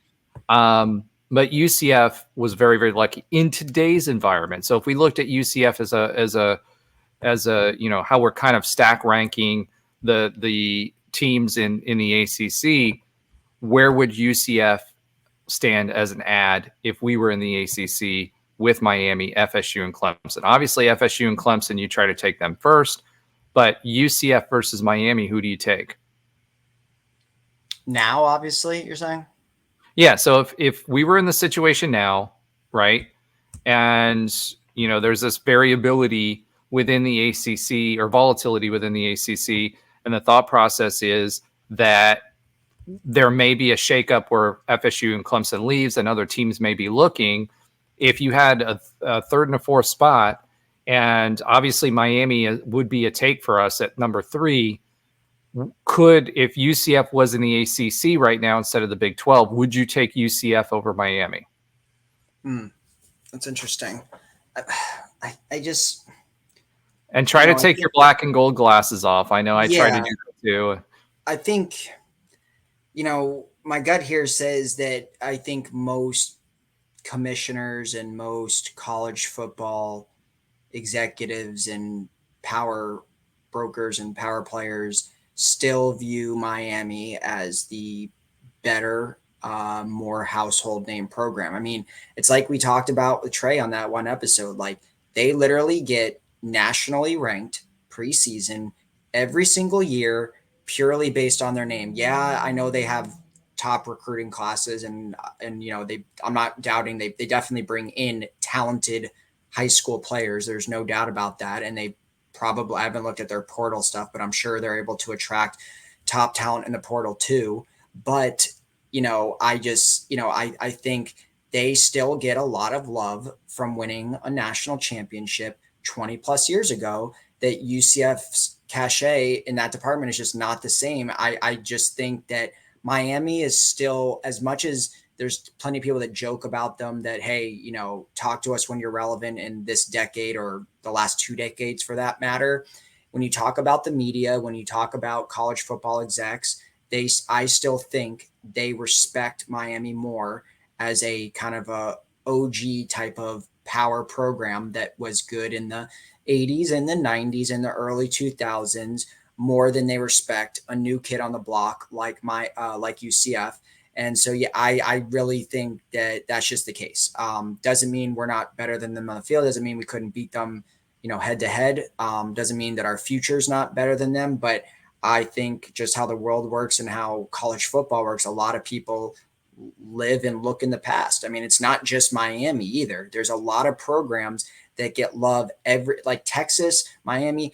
I mean, I know Texas was in the playoff last year, but in general, these teams that I could probably rattle off 5 to 10 teams that get preseason top 25 every year and finish the year outside of the top 25. And they get it over more deserving teams that are bringing in better, just better teams in that year, had a better off season, had a really good previous season that, that momentum can carry over. It was like when UCF, after the 2017 team, when they brought back nearly everyone, and we're, after finishing the season number 6 in the country, I think we were preseason ranked number 22, which is ridiculous. We should have been higher. So I think, I think that they would take Miami. That was a long-winded way of saying that. Well, I mean, you gave your reasons for it, right? So I think that Brett Yormark is interesting to me because he doesn't play by establishment rules. I think the things that Miami has going against it is they have nobody in the stands. True. They seem to be a declining program. They're not on the upswing and have been for a while. They've got Mario Cristobal. I don't think he's going to do anything for them for a while. I think they're at least another coach away from being relevant in football. Yes. Do they have the NIL? Yes. Do they have Miami? But realistically speaking, if UCF gets the time slots that Miami does, I don't know. I mean, last season's 6 and 7 season wasn't confidence inspiring, right? No. But I do think that he thinks, to your point that you said earlier, he's a little more visionary. Do I think Miami still gets the nod? Yeah, I do think Miami still gets the nod. However, I think Yormark thinks about it a lot harder than I think someone of Bob Bowlesby's ilk or anyone else would.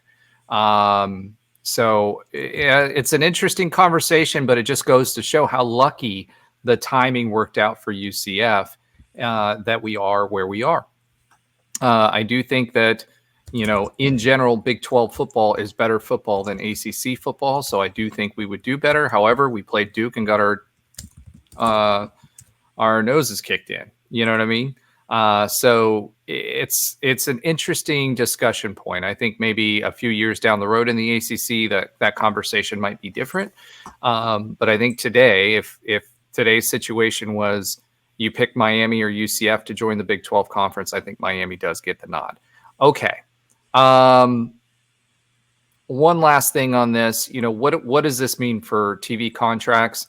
And then we're gonna get to a would you rather. I do think that this sets us up. I think Brent Yormark is getting the best inventory that he possibly can to set us up for the next contract.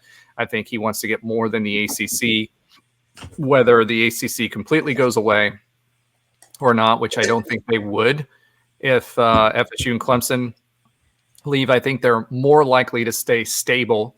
If it's FSU and Clemson that comes to UCF, if FSU and Clemson goes to the SEC or the Big 10, and then the Big 12 picks off some other middle tier or schools, then I think they're in bigger trouble of getting basically demoted, kind of like all of the Big East with the brands that they have left in football. So, I do think that this sets us up that way. I think it would increase the contract dollars, and the thought process with the PE is it might be worth it at that point to do that, to get the higher college football playoff dollars, because we would get more shares of that if they left. I think that the TV contract itself would be much higher, and it goes towards the trend of consolidation because they do have that look-in period, although ESPN is still married to the ACC for another 11 years. It's interesting, but I think it keeps us relevant. I think that it puts us much closer in parity to the SEC and the Big Ten. I think the rest of the conference is better than what a lot of the schools in the Big Ten and the SEC are performing at. You've got 2 or 3 top schools in the SEC every year that seem to be the same schools, and everybody else is kind of meh, right? They're mediocre. Big Ten's the same way. You've got Michigan, you've got Ohio State, You got Penn Wisconsin State. that makes noise every once in a while, and Penn State. Those are the 4 major brands, and everybody else is meh. Who cares about Illinois? Who cares about Indiana? Who cares about Northwestern? Nobody. And they haven't been relevant in years. So I do think it makes a big difference. I think from a perception perspective, and it gives us that playoff boost because FSU is seen as a team that could make the playoff and possibly win the playoff when you're talking about the top 10 or so teams that most people expect to contend on a year in and year out basis for a college football playoff spot. So I think that does make a big difference in the playoff money and the TV contracts, and ultimately gets us closer and maybe even pushes the ACC further down the ladder from a money perspective. And that seems to be how we identify the power two these days. So what are your thoughts? Yeah, I mean, I think we've talked about this a bunch, but yeah, I mean, I agree with everything you just said. I mean, the TV contract, you know, obviously UCF is already going to get a big boost in revenue, but when you add Florida State, Clemson, Miami, and whatever, potentially Louisville or Virginia Tech or whatever, yeah, I mean, that makes us much more attractive to ESPN or Fox or whomever. You know, I don't know all the details of our current TV contract, but I mean, at the end of the day, it's like what we've been talking about for the last hour is that Florida State, Clemson, and Miami are household names. You know, whether you hate Miami, whether you hate Florida State, it just is a fact that, you know, at the very least, Clemson and Florida State bring eyeballs to TVs. When Florida State and Clemson play every year, it's a massive game. When Clemson plays a lot of teams, it's a massive game. Even though they're, you know, somewhat down right now, even though they're still, you know, winning 10 games, they're just not in the, you know, in the playoffs or haven't been in the playoffs for the last couple of years. You know, you have a personality like Dabo Swinney. Everyone in college football, I mean, you could probably realistically, unless you're a huge college football fan, probably name about 10 coaches, and Dabo Swinney is one of them. He brings attention. He's kind of like Deion Sanders, not on that level, obviously, but he brings eyeballs, and so does Clemson. They always have a lot of storylines preseason, and then Florida State too. You know, they're especially recently they've been back. They had an undefeated, you know, regular season. Had a lot of controversy around what happened, but they bring a lot of eyeballs to the table too. I mean, when you talk about those week 0 games that are very exciting every single year, Clemson and Florida State are usually in them. You know, as far as like a non-conference game, Clemson will play a big team. They played LSU recently. They played Georgia recently. Florida State's had week 0 games against Alabama, LSU. So they bring a lot of eyeballs, and they are programs that the average fan knows. So yeah, I think it absolutely increases the value of a potential future TV contract. All right, so that brings us to the aforementioned would you rather. So there's been a lot of noise in the college football world amongst Big 12 fans as to whether uneven revenue sharing. So let's say the Big 12 doesn't just pay for them to get out of the ACC, and the, you know, FSU, I think more so than Clemson. It's funny because Clemson's fans seem to be all about the Big 12 train. They are all about that. They've all been very supportive of it. You know, there's a lot of thought process that Clemson wants to get out from under the thumb of Tobacco Road, and they kind of hate the ACC at this point. There's a lot of bad blood, and you know, whereas FSU, on the other hand, their fans are like, we only go there for a paycheck. So if it takes the Big 12 to do uneven revenue sharing, and let's say they get an extra $10 million a year over everybody else, would you rather have FSU and Clemson with uneven revenue sharing, or would you rather, you know, take your chances that the Big 12 gets rated down the road or becomes less relevant when it comes to the Big 3 in the next contract cycle? Yeah, it's a good question. This one is, for me, is a lot more cut and dry than the last would you rather that we had on this podcast. 1 hour later. What was that? 1 hour later. Yeah, exactly. 1 hour later. Yeah, I did. Look, I think we have to, with how college football is shifting right now and changing seemingly by the day, by the minute, you have to do everything you can to position yourself to be where you're playing for the top prize and being in a relevant space, a relevant conference, just in being relevant in general. And Florida State and Clemson bring that, certainty to, I guess I did, bring that certainty to relevance. So yeah, if they got paid more, first of all, UCF is already getting paid less than the Big 12 schools in the first couple of years anyways. But quite frankly, I think that a Florida State and a Clemson deserve more than than a West Virginia or than a Kansas, at least we're talking about football. I'm sorry. I mean, they just are more nationally relevant. People, at the end of the day, you have to look at, the TV viewer numbers. What game is going to produce, more eyeballs? Is it going to be a Florida State Clemson rivalry game in the Big 12, or is it going to be a Kansas State game? I mean, just the facts are the facts.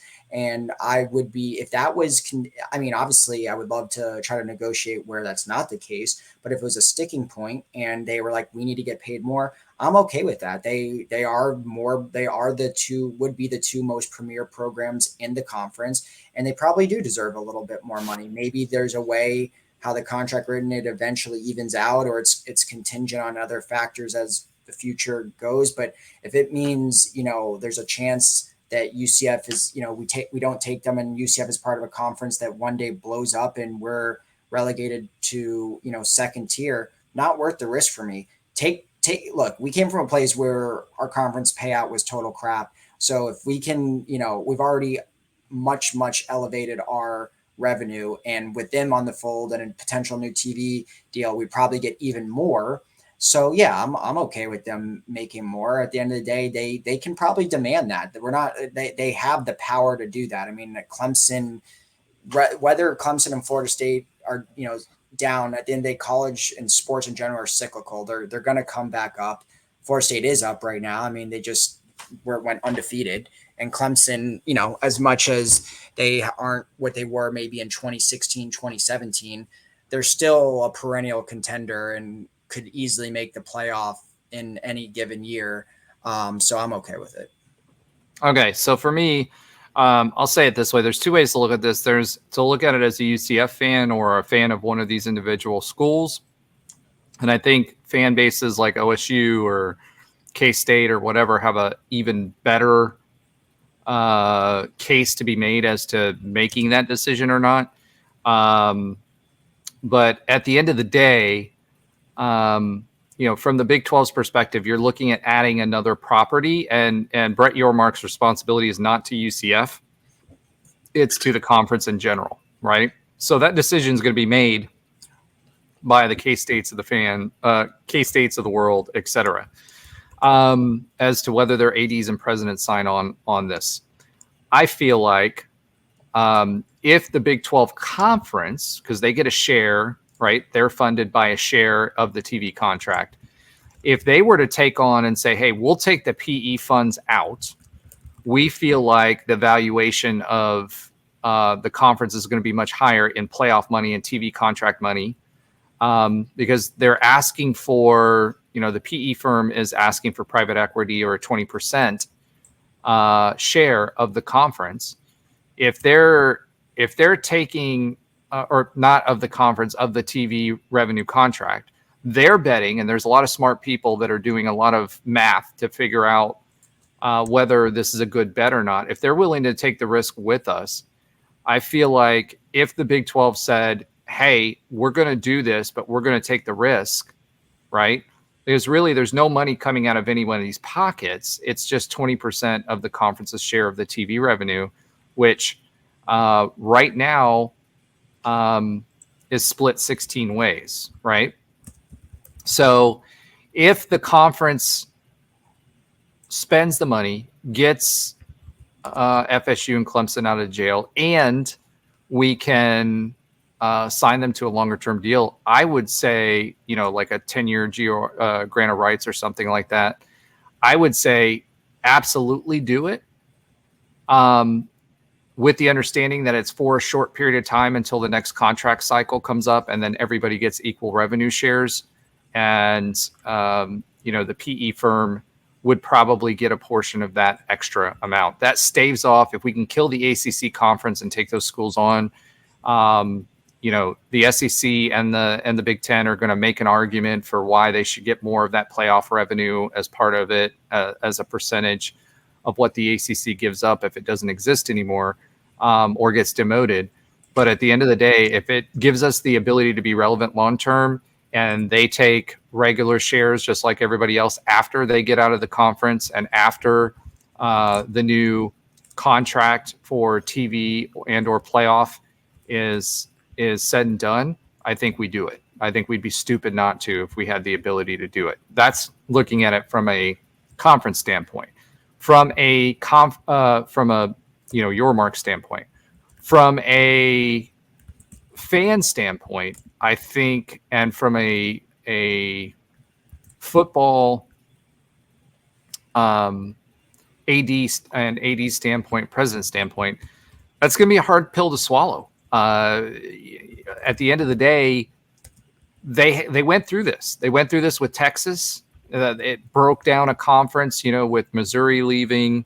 The Big 12 commissioner actually wanted to come up with a TV network back then, but the schools at that time thought that they could get more in third tier rights than what the network did. Then he went to the Big 10 and started it there, right?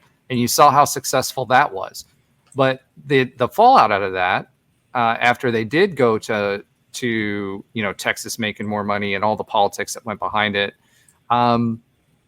you lost Mizzou, you lost Nebraska, you lost a lot of big name brands because of all of that. So I think they're going to be a little gun shy about that. And I think they also are a little gun shy about saying, hey, if you're going to play in our conference and we're going to give you access to our playoff berths and our bowl games, then, you need to be on an equal revenue share as the rest of us. Because the perception is then that FSU and Clemson are better brands. And at this time when consolidation is happening, they're going to want, and UCF included, we're going to want to position ourselves as the best brands that we possibly can for the next contraction, if that ends up happening. So it'll be really, really interesting to see what the old heads of the Big 12 who've been through this before think of this, and whether the ADs and presidents can do that. And Yormark is going to have to convince them to do that. I mean, supposedly we already took slightly less shares to bring on the corner schools, the four corner schools, right? To make that work. But I think Yormark will have a plan with ESPN and Fox, and we'll have game plan this out. And I think that if we take 2, we take 4. Unless the only way that they can get out of it is if we pay for it. I think ultimately the FSU and Clemson thing will be negotiated damages. The question is, will the SEC and the Big Ten want to take the hit on fronting that money for them up front to bring them on, or wait for them to either go source the money themselves, or for the Big 12 to take the hit and then try to take them later when they don't have that problem. So the GOR and the grant of rights and how long that's going to be is going to be key to that. If it's a rental and we get higher playoff dollars and a higher TV dollar amount, and then they end up leaving anyway with a pretty large fee, I think that's going to play into it as well, because it'll be a negotiated settlement, in my opinion, with the ACC, because they cannot sustain their conference the way it is right now. You've got the conference being sued. You've got schools suing each other now with the SMU lawsuit. It's just a bad situation, and I think they figure a way to get out of it. Now, the wild card is going to be, what options does UNC and Virginia have? Are they actually open to it? And they'll at least know how much it'll cost them to get out of the conference, to get into the new conference that they want to get into, whether it be Big 10 or SEC, which I think for UNC, it's the Big 10. That may be what they're waiting on to initiate contact, and what the SEC and the Big 10 is going to wait on. How much does it cost for these guys to get out before they make the financial calculation, if it makes sense? There's something to be said for a first mover advantage. I think Brent Yormark is willing to take the risk, and so is the PE company. And from what I've seen thus far, and again, I don't have all the details, it doesn't seem like a leverage buyout or a bad deal for the Big 12. So roll the dice, see what happens. You got to do something to stay on par. All right. Last or second to last thing we have to talk about, that's kind of interesting. A lot happened this week. The Third Circuit Court ruled that college athletes can be considered or should be considered employees. So, they have a list of criteria that says this is what an employee is. Do they get compensated in kind for their work? And there's a bunch of criteria there. But at the end of the day, the Third Circuit Court ruled in this big lawsuit that the NCAA was pushing against and tried to leverage by accepting the settling the other lawsuit. They were trying to enlist Congress and helping them to keep that designation away from college athletes. Well, the courts have come back and said, hey, guess what? These folks are now employees. And if they're employees, that opens up a whole host of other issues when it comes to taxes and everything else. So as NIL gets brought into the fold, which was part of this settlement agreement and what was happening, there's a lot of underlying things from a quote unquote HR standpoint that are going to have to be figured out by college football. And it just pushes us more towards a professional model. And if anything, it pushes us further down that train of, I think, a breakaway, which Charlie Baker, who's the head of the NCAA, has already said there needs to be a separate division for the power schools. And the Big 12 has already said we're going to participate in whatever that looks like and is part of that group. So there is going to be another separation, whether there'll be a full separation or not.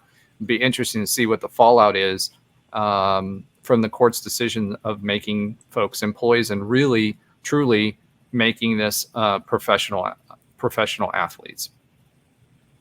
Yeah, I mean, it's where we're heading. I mean, that's for sure. I mean, I think we've already gotten to a level where, it's essentially turned into the mini NFL, with free agency and paying the players and everything. I mean, they essentially kind of are employees. And then obviously the teams are going to be able to, pay the kids directly now. And so, yeah, I mean, I guess it just is kind of on par with everything that's happening in college athletics.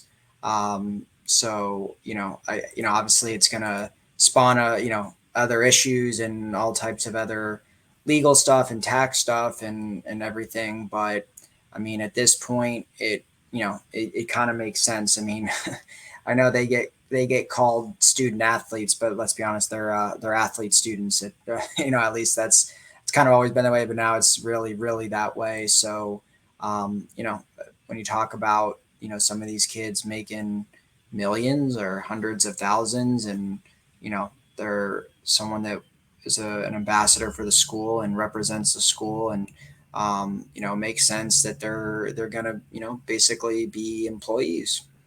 Well, and get punished if they do something outside of school. You know what I mean? Yeah. So it's interesting to me because I feel like it pushes us more towards that professional model. You mentioned the transfer portal. We have salary caps now. Like with this lawsuit, it was 20% of the media rights deal. So some schools are going to have an advantage there versus others. Based on the size of the media rights deal that they have and how much they can offer in compensation. But the transfer portal really isn't free agent model because in the free agent model, you have the school would have the ability that if someone signs and is an employee, they could put them under an employment contract for a period of time. So if anything, it could fix that loophole, which is right now everybody's transferring everywhere. Right. And there's no all the investment that you put into a quote unquote student athlete now. If they're entitled to be called employees, then we need to put them under employment contracts and have them, for whatever their agreement is, for at least 2 to 3 years. The amount of money that's being dumped in NIL, the amount of money that's being dumped into training, scholarship value, all of those other things, it absolutely needs to turn into, if we're doing a free agency, there needs to be some sort of ability to sign these guys to longer contracts. Now, the challenge with that is, do you tie performance metrics to that? Now you can as an employee, right? And if they are not performing the way that they're supposed to on the field, can you fire them? You know what I mean? That's the other question. And what rights do the student athletes have around that? But I think that's something that, there's a whole host of federal regs that go around that, tax implications that go along with that. Our professors, you heard Josh talk about this. Our professors going to be okay with quote unquote professional amateur athletes making more money than they are. There's a lot of questions that are there for that.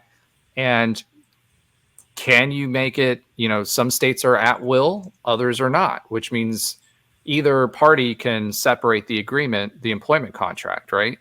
And does that apply? How can you lock these folks in longer term so that you get a return on your investment if you're going to dump that kind of money and have them as employees, while at the same time give yourself the flexibility that if they're not working out on their roster, that you can get rid of them. You know what I mean? So it's interesting. But I think ultimately, as it pertains to the transfer portal, that's going to be an important component of it. All right, last topic for the evening. We're at 1:51 with just the two of us. First round of home playoff games. The new college football playoff executive director, Rich Clark, came out and said on the selection committee, picking the first round, so just the first round, home teams. These are first round games that are going to be played on campus in the new format. He said they will be looking at weather, hotel availability, and ticket sales. Now, we had a little bit of a discussion about that early on. How do you feel about that? I mean, I think it's BS when it comes to, how big of a deal home field advantage is in football, and specifically college football in the first rounds. What do you think about that?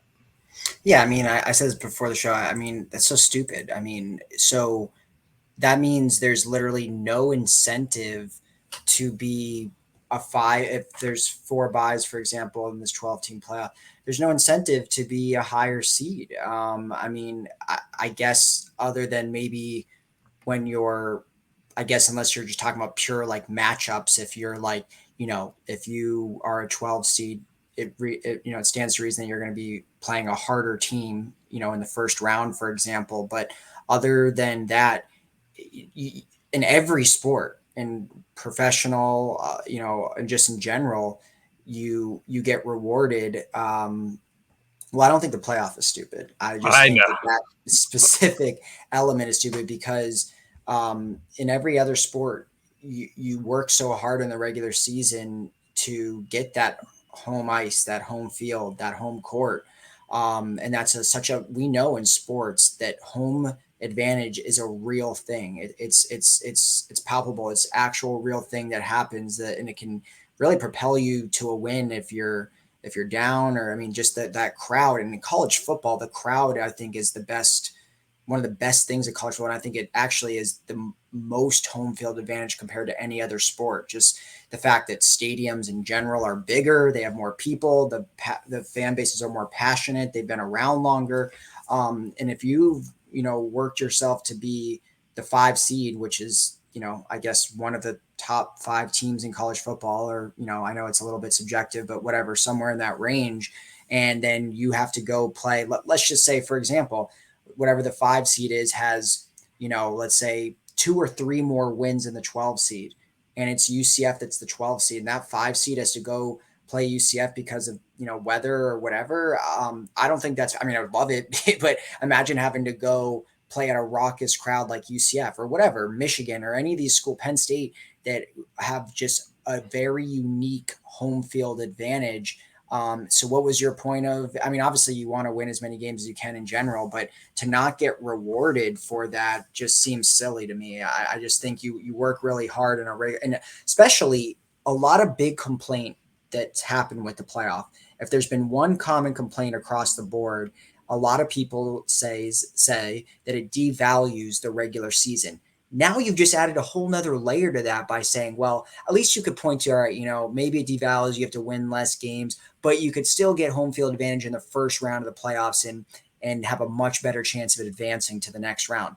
You take that out of it. Now it's like, you take that element out of it. It really kind of does devalue the regular season. I don't believe that as much as other people do. I mean, you still have to win games or you're not going to be in the playoffs. You still have to have a top 12 team, top 12 record, whatever you want to call it. But yeah, I mean, if you're going to really remove that home field advantage, I think that makes sense. And that makes it so subjective. I mean, first of all, weather can change day to day just because it says it's going to rain or whatever, snow. It may not. If it says it a week out or 2 weeks out, I don't know how quickly they have to plan this.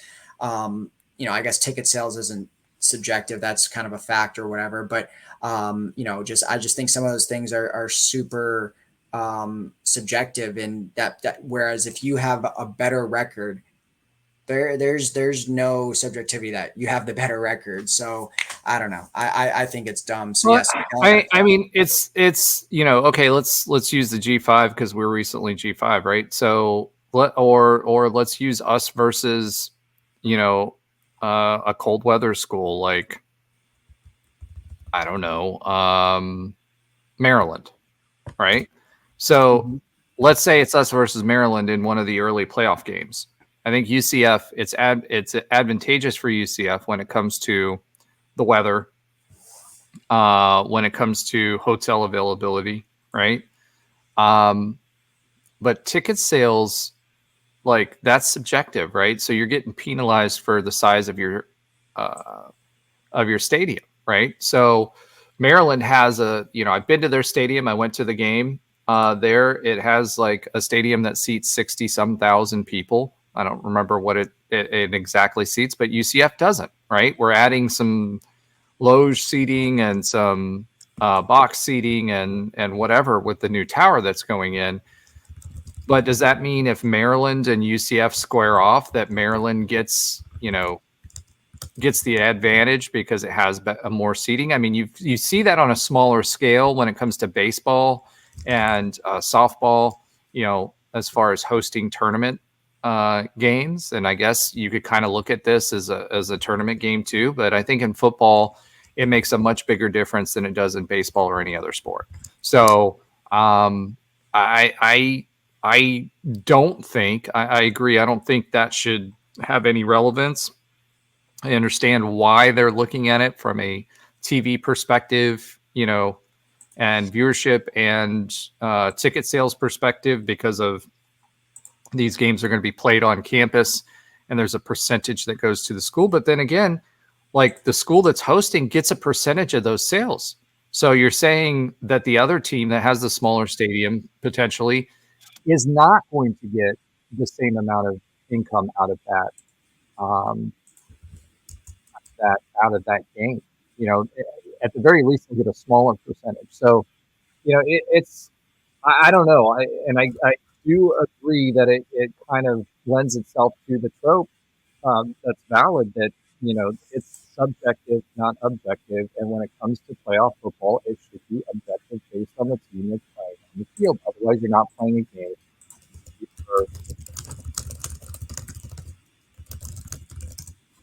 Yeah, I mean, also, you had mentioned hotel availability. I mean, you just talked about, for example, ticket sales being, you're penalized if you have a smaller stadium, right?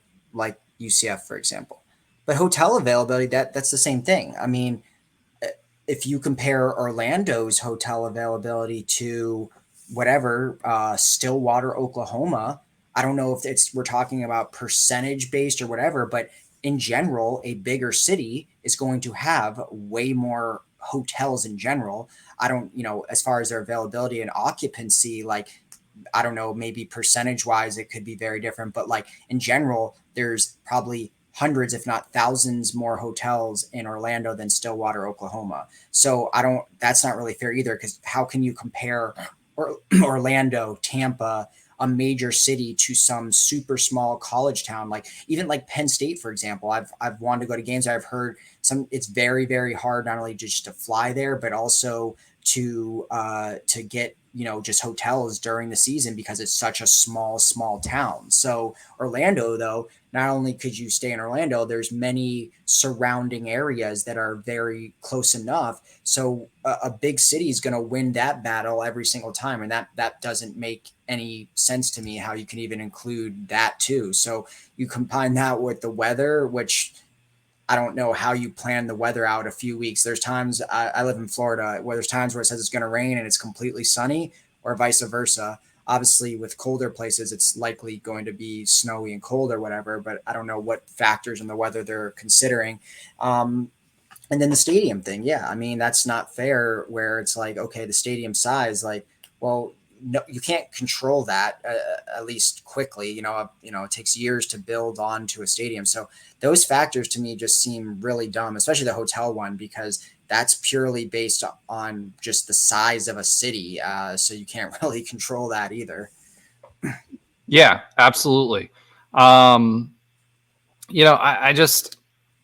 don't know. To me, I feel like I've been to Clemson, I've been to Auburn, I've been to a lot of these other places. Auburn probably is better situated as far as that's concerned with hotel spaces, but they have to be able to support that size of a game one way or the other, right? So I don't know how hotel availability comes into play.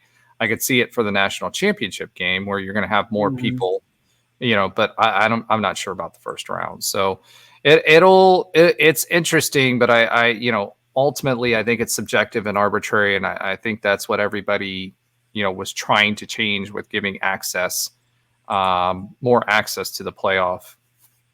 But we all know it's just a money grab. So you saw the Big Ten and SEC try to justify them getting more playoff spots when it comes to, and that's going to happen. And ESPN's going to have a say in that because they own the entire thing. That's why I said when the playoff came to fruition, we would have been better off if it was shared with Fox, but it ultimately stayed a completely wholly owned ESPN entity. And I think that's ESPN's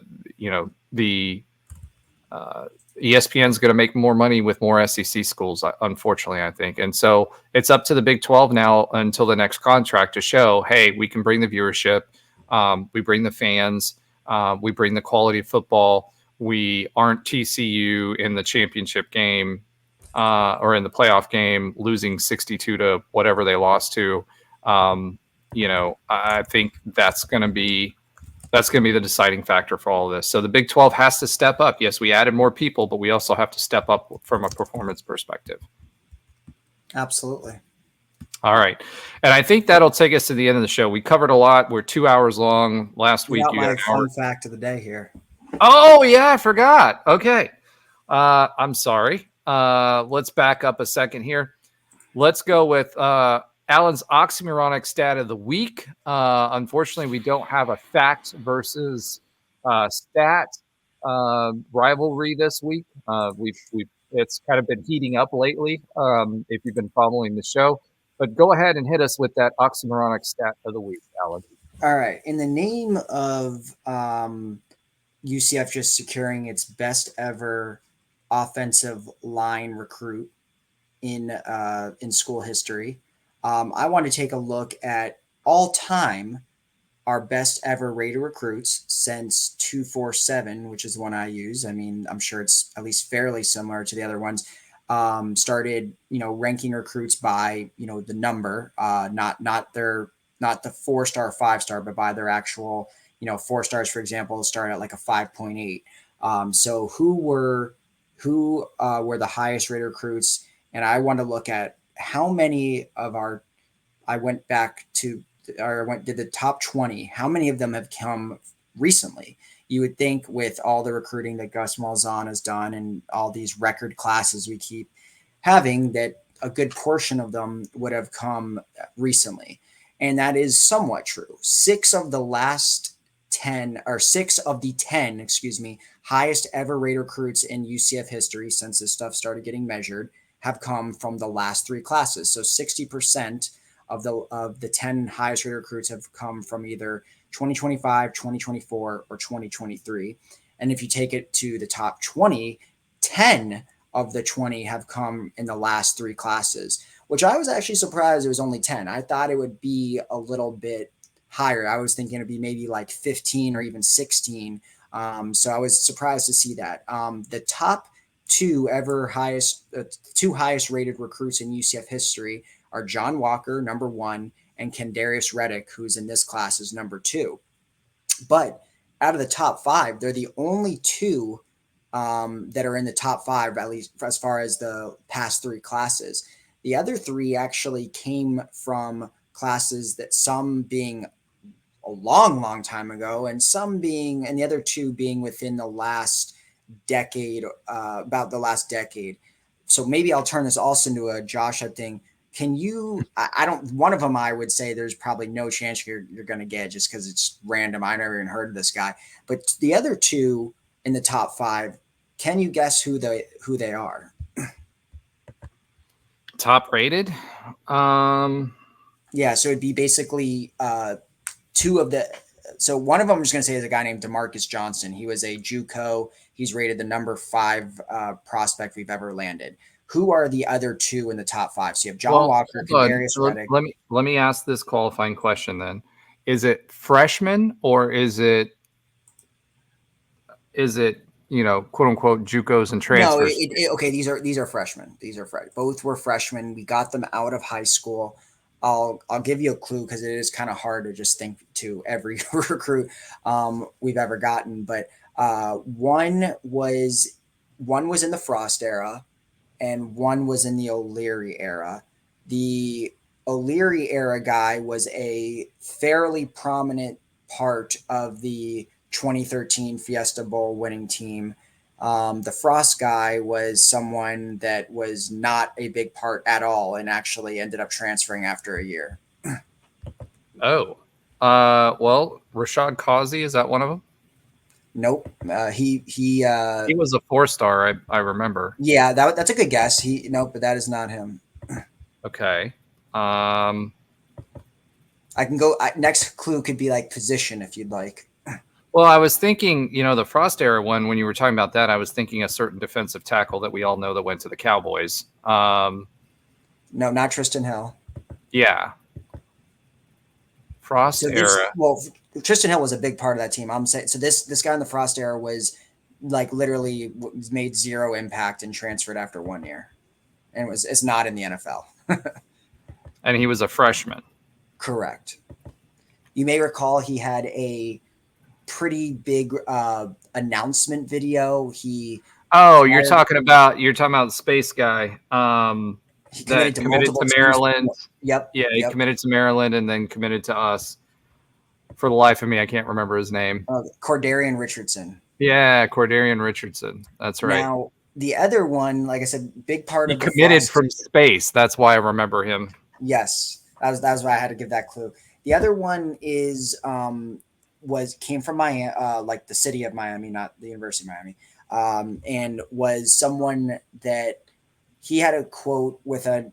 I don't want to give this away too much, but he had a quote with that he was part of the same. He went to the same high school as another really big part of that class, where they both said that they wanted to. They could have committed to Florida State, Miami, but they wanted to be part of building something at UCF. So they both came from Miami, were very highly rated. Obviously, this one that I'm talking about was obviously a little bit higher rated. He didn't end up making as much impact as the other guy that came with him in that class, but he was 4-star receiver. Yes. 4-star receiver. He huge blocks. Yes. In that game. Oh Came my in gosh. the class with Jeff Godfrey, but yes, I remember Jeff. I was going to say Jeff, but then when you said not as big of an impact, oh my gosh, and he was in. It wasn't Rennell Hall. No, not Rennell Hall, but you're in the right era. You're in the right era. Yeah, I know who it is. I just can't think of his name right now because he also made it to the NFL for a little bit. Yeah, I think he did. Oh gosh, he was a 4-star. Oh gosh, why can't I remember his name? I think it's because we're recording at 11:30 at night, and we've been going for 2 hours. It wasn't Speedy. It was gosh,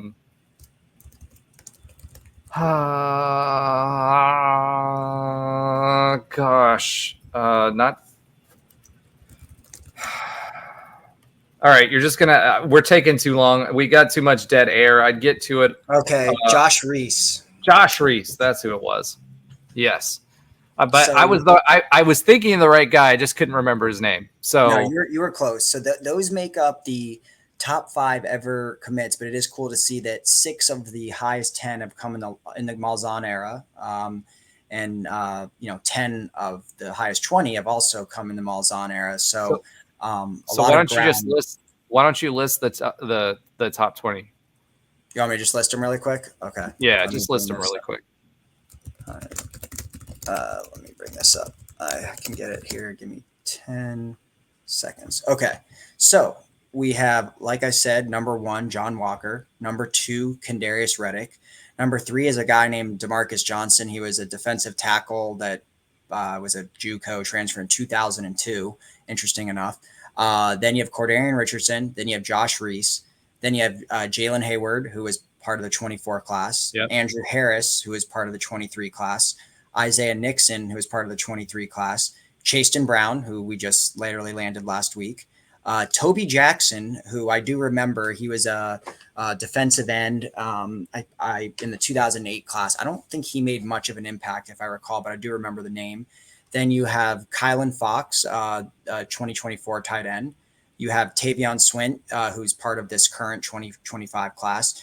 Tristan Payton, who probably a lot of people remember. He was at the time probably one of the most name-worthy kind of guys in the O'Leary era, someone that had committed to Florida, and we were able to flip him. At the time, it was a huge get, was a guy that had pretty much an offer from every big school, 4-star guy.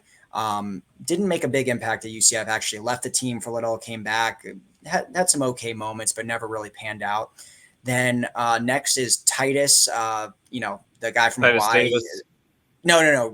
Titus Mokir. Titus Makamala. Yeah, that guy. Yes, that guy who stayed for a year. He was actually a Heupel recruit, and when Heupel left, ended up staying under, in Malzahn's first year. Actually caught a touchdown in that Boise State game, very first game of the season. Then really didn't do much and transferred to UCLA. And from what I'm seeing, hasn't done a ton. Well, he followed at that time Dylan Gabriel, right? Because Dylan Gabriel went to UCLA and then ended up transferring to Oklahoma again. Like he didn't stick. Like he went to UCLA, was there for like weeks, and then went to Oklahoma. Correct. So that was number 14. Number 15 is a guy I also never heard of name Chad Masco, was a 2002 JUCO linebacker. Yeah. Yep. Then 15, you have Torian Wilson, who we all know very well. Obviously, went to the NFL, played for the Lions, part of the 2010 class. 16 is a Roy Williams, another JUCO guy from 2002. So I guess someone was balling out in 2002 when it comes to recruiting. 17 is Waden Charles, who we just landed as part of this class. 18, Burdell Richardson, obviously wide receiver, as part of the last class. 19 is Kyle Gibson, who we probably obviously all remember, 4-star out of Armwood. And then number 20, believe it or not, I was surprised this was Kamar Aiken, who had a great UCF career actually, and then actually turned that into a 7-8 year NFL career. So correct, he was good there too. Yeah, so that makes up the top 10, and then as you go down even into the 20s, you have a couple more Gus guys: Nakai Martinez, Walt Claire Flynn Jr., Kay Birdsong, Jacob Good, Quan Lee, Stacey Gage, Braden Marshall, Raheem Stroud, Jakari Henderson. So a lot of the kind of 20 through 40 is all made up of Gus guys. And then a couple other, old school names that you probably remember, like a Josh Robinson, who had an excellent NFL career. He's in the top 25 there. Dredrick Snelson, Kavan Ahmad, a couple of these guys, but a lot of Gus guys. Yeah, interesting stuff, because I think that kind of puts it in perspective on where a lot of these new guys rank relative to some big names in UCF football history, right? So, very, very interesting stuff. I'm still mad that Dante Culpepper was pre star rating era, because I think he would probably be number one, to be frank. I think he would have been above John Walker at the time. So, yeah, Mike Krzyzek was a very, very good recruiter back then. So Robert McFarland was the offensive coordinator, but Mike Krzyzek did a lot of recruiting. He was also one of the originators and founders, for that quick no huddle offense, and was a very, very popular guy and very successful guy back then. So, all right, with all of that being said, that does take us to the end of the show. Thank you for those of you that have stayed with us. I love the fact that when I'm looking at the analytics, more and more of you are staying throughout the entire show. I think we had a lot of good information, a lot of good conversation, and there's going to be more coming down the pipeline as we march towards the season. So, Alan, thank you for being here. Nobra, thank you for being here. The rest of the guys, we'll see Trey Neal probably tomorrow night in the College Huddle podcast that we'll be participating in. So hopefully, like I said, there's a Florida Gator host on there. So I would imagine there's probably going to be some sparks flying. So check that out. Make sure you're giving us feedback. Thank you for following. Continue to follow, like, subscribe. We appreciate you. Go Knights and charge on. Charge on, baby. Okay, I guess this is the part of the show where Josh talks fast.